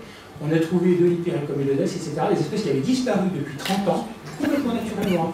La bande de semences s'est réexprimée, et donc on est arrivé à des landes rajeunies avec un patrimoine absolument remarquable.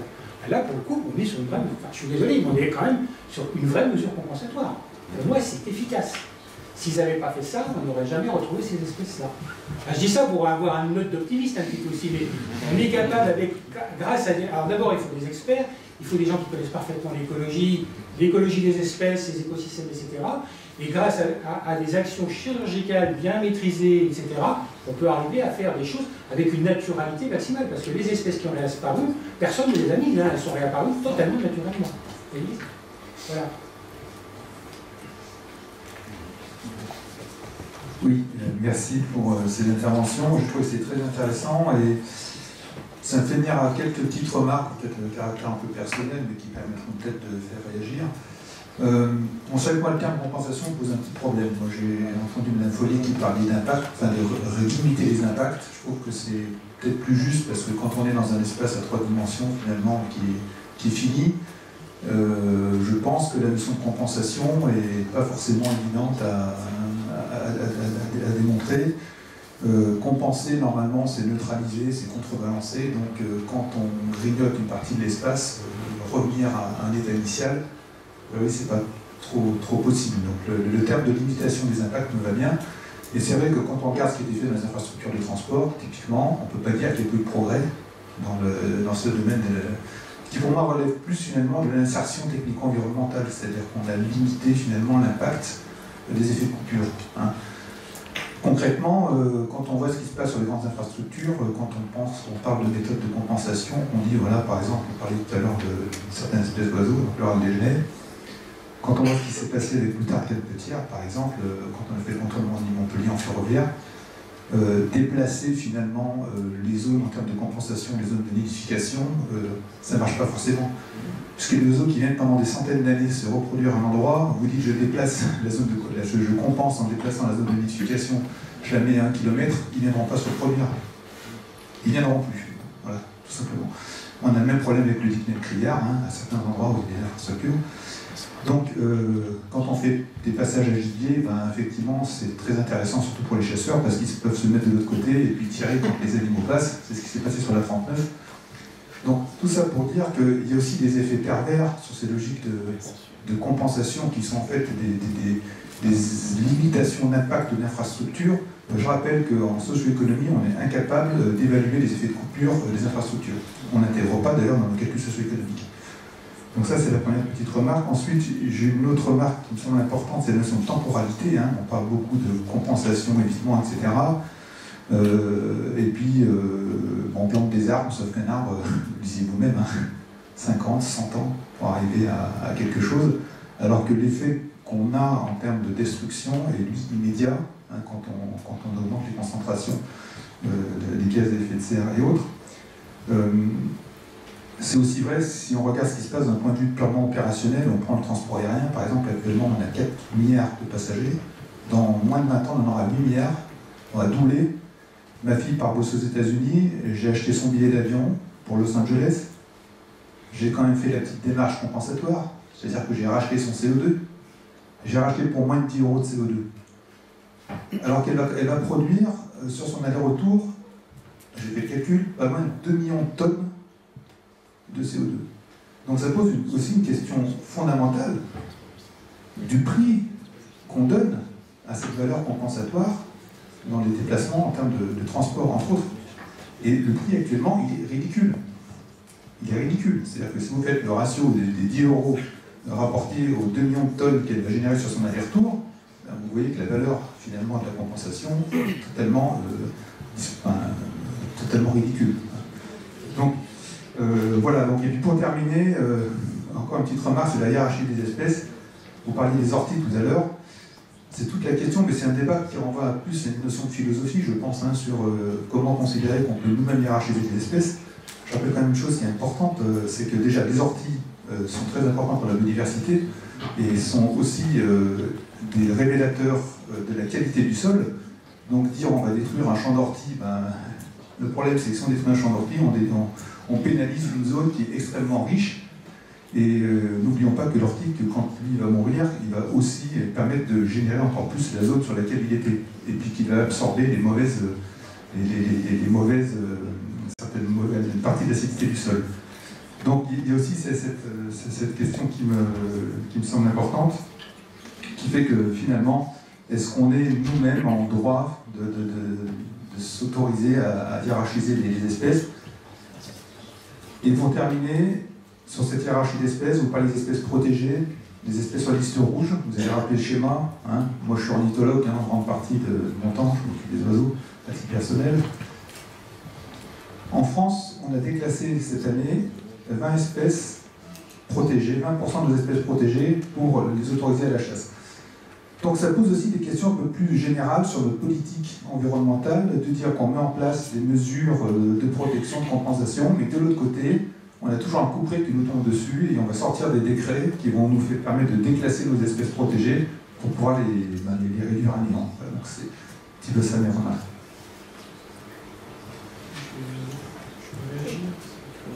Très rapidement, et on prendra une dernière question et puis on passera à la conclusion. Désolé. Simplement pour dire que je suis d'accord avec ce qu'il avait dit sur les orties, et l'objet de mon propos, en fait, c'était plutôt d'expliquer que si je détruis les orties, je n'aurai pas trop de difficultés à en retrouver via une mesure compensatoire. Ce qui n'est absolument pas le cas les végétations dont j'ai montré la photo. C'était ça. Et ensuite, je ne sais plus. Concernant les espaces, ce que je voulais dire aussi, c'est que en France, ça n'a pas été évoqué au niveau du droit, mais ce qui est important de comprendre, c'est que vous pouvez empêcher quelqu'un de détruire une espèce protégée juridiquement. Mais le problème, c'est que vous ne pouvez pas l'obliger à gérer en vue de conserver une espèce protégée. Ce qui donne tout un sens d'ailleurs aux mesures compensatoires qui sont faites. Vous ne pouvez pas l'obliger à maintenir les milieux ouverts. Et donc c'est là qui est le deal. C'est-à-dire que tous les phénomènes naturels qui faisaient par exemple que les milieux restaient ouverts, ces phénomènes-là, ils ont disparu. C'était les troupeaux de la fin du néolithique, quand vous aviez des millions de têtes qui rentraient dans les plaines, je peux vous dire que derrière, ça ratiposait dur. Donc tous ces milieux ouverts, les incendies, les inondations à n'en plus finir, les déplacements de dunes, les éboulis, etc. Aujourd'hui, on cherche absolument à tout contenir, mais en fait, on fige une situation qui fait que, du coup, ces milieux ouverts, disparaissent, et qu'on est obligé d'intervenir. Enfin, c'est un peu bizarre, c'est un paradoxe, parce que du coup, je fais un rapport à naturalité, et ceci dit, si on n'intervient pas, clairement, on les perd. Et c'est ce qui est en train de se passer d'ailleurs aujourd'hui. Oui, juste une question concernant, puisque visiblement on est en train de faire la capitalisation de la nature, ou on pourrait dire un arraisonnement capitalistique de la nature. Est-ce qu'on ne pourrait pas envisager aussi une optimisation écologique de tous ces projets de compensation en leur permettant, par un projet de compensation environnementale sur un projet donné, de l'associer à d'autres que par exemple le label bas carbone? Puisque rien juridiquement n'interdit, ce qui permettrait de vendre 2 fois le projet de compensation, dans la mesure où il serait vendu à l'aménageur pour la part biodiversité et à d'autres pour la part carbone. Les textes ne l'interdisent pas pour l'instant. Il faut bien qu'il y en ait un qui s'y connaît. Oui, la conclusion a été faite. Non, effectivement, les textes qui encadrent la compensation sont assez indigents. Dans le Code de l'environnement, vous avez 4 articles ou 5 législatifs. Il était prévu 3 décrets qui, dont la complexité de la tâche à définir comment mener une bonne compensation, ont tout simplement été abandonnés. Donc, tout le monde est sur les plats, à vrai dire. Au-delà de la boutade, la question, elle est quasiment à caractère économique. C'est est-ce qu'on pourrait empiler les compensations, toutes compensations confondues, par exemple, sur un même foncier? Le droit n'interdit pas. Alors on ne peut pas compenser indéfiniment, puisque on est dans cette seringue du gain de biodiversité, c'est-à-dire que chaque mesure devrait apporter un petit quelque chose à l'équilibre de la biodiversité. Alors, on ne pourra pas indéfiniment empiler les compensations. Mais compenser sur un même espace 2, 3 projets, il n'y a rien d'impossible. Compenser un aménagement et rajouter une compensation carbone sur le même foncier servant de terrain d'assiette de compensation à cet aménagement, c'est pas impossible. Donc en fait, vous avez une boîte à outils juridiques à visée de protection environnementale ou à visée de compensation qu'on pourrait tout à fait additionner sans grand problème. La seule limite, c'est la tolérance administrative. C'est ce que l'État va être capable d'accepter ou pas, ou de valider ou pas comme mesure, comme programme de compensation, ou comme agrément de site naturel de compensation. Le débat, c'est un débat de négociation avec l'État, c'est tout. Donc avec les spécialistes et espérons-le experts qui vont fixer quel est le bienfait en termes de compensation ou pas. Merci beaucoup. Merci beaucoup.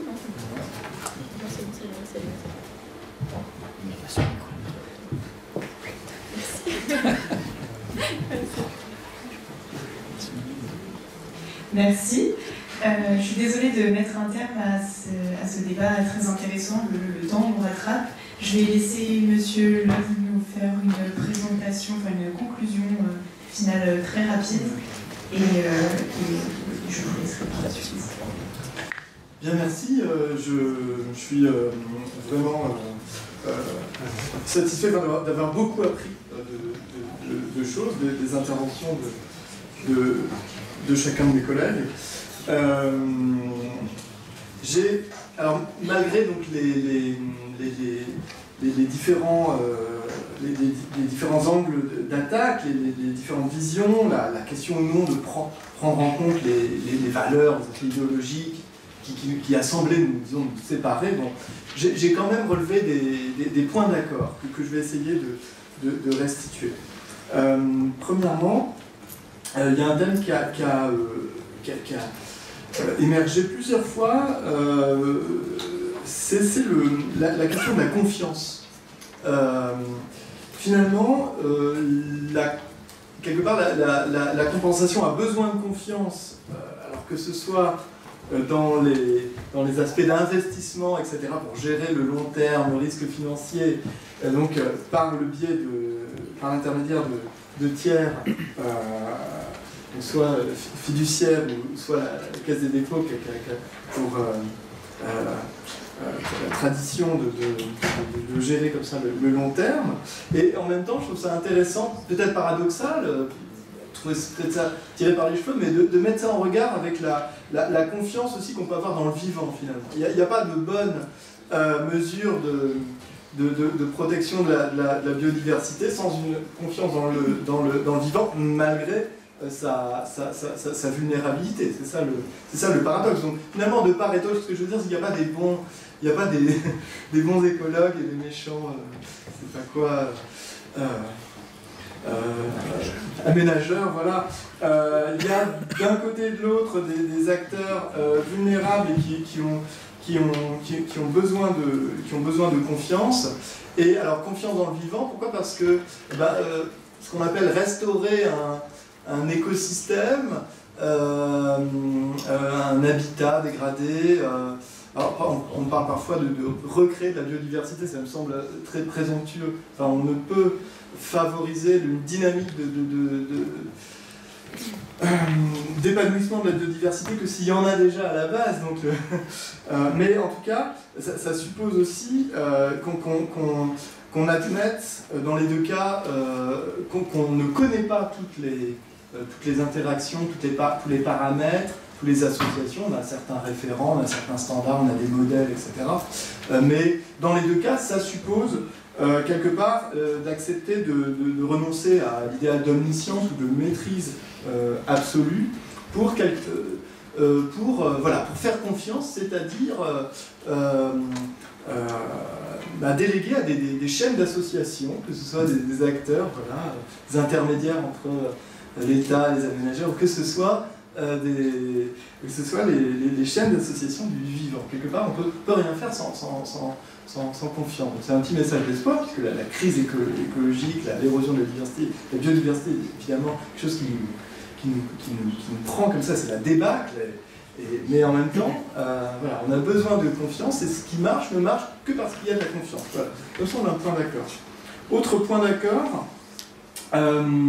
l'importance de bien contextualiser, de bien peut-être remettre à sa place, de bien localiser la compensation. C'est-à-dire admettre que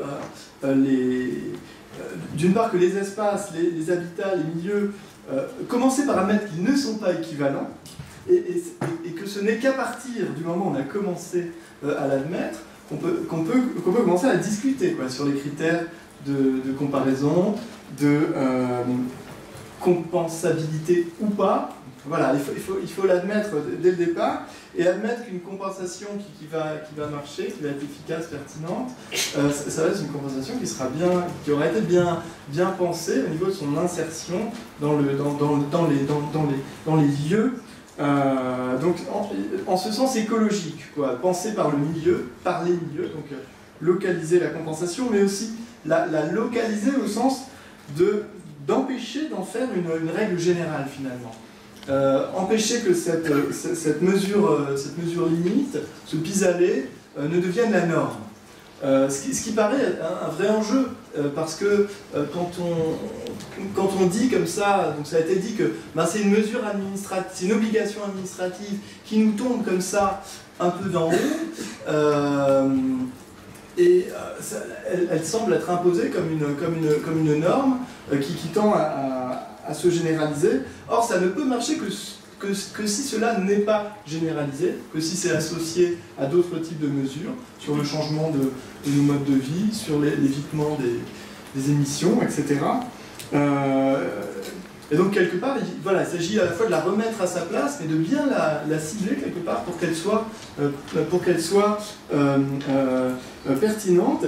Et puis, sur les questions, je vais terminer par là, qui ont des questions de type, oui, philosophie morale, enfin, je veux dire, est-ce que finalement notre anthropocentrisme ne nous mène pas des impasses de quel droit l'homme s'arroge le droit de hiérarchiser les espèces, etc. Moi j'ai envie de proposer une réponse qui est que, évidemment, ces hiérarchies de valeurs sont toutes contestables, débattables et sujets à controverse, et qu'en même temps, l'homme est un être vivant, et que vivre, c'est toujours faire des choix.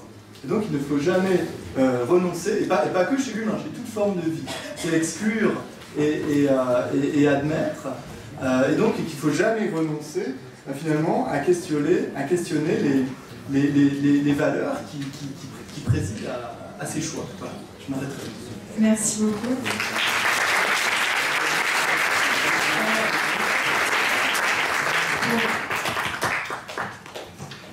Pour donc conclure très brièvement, donc avant de quitter, on aimerait remercier à nouveau nos 4 intervenants du jour pour votre intérêt, votre temps consacré à notre projet et pour être ici ce soir avec nous.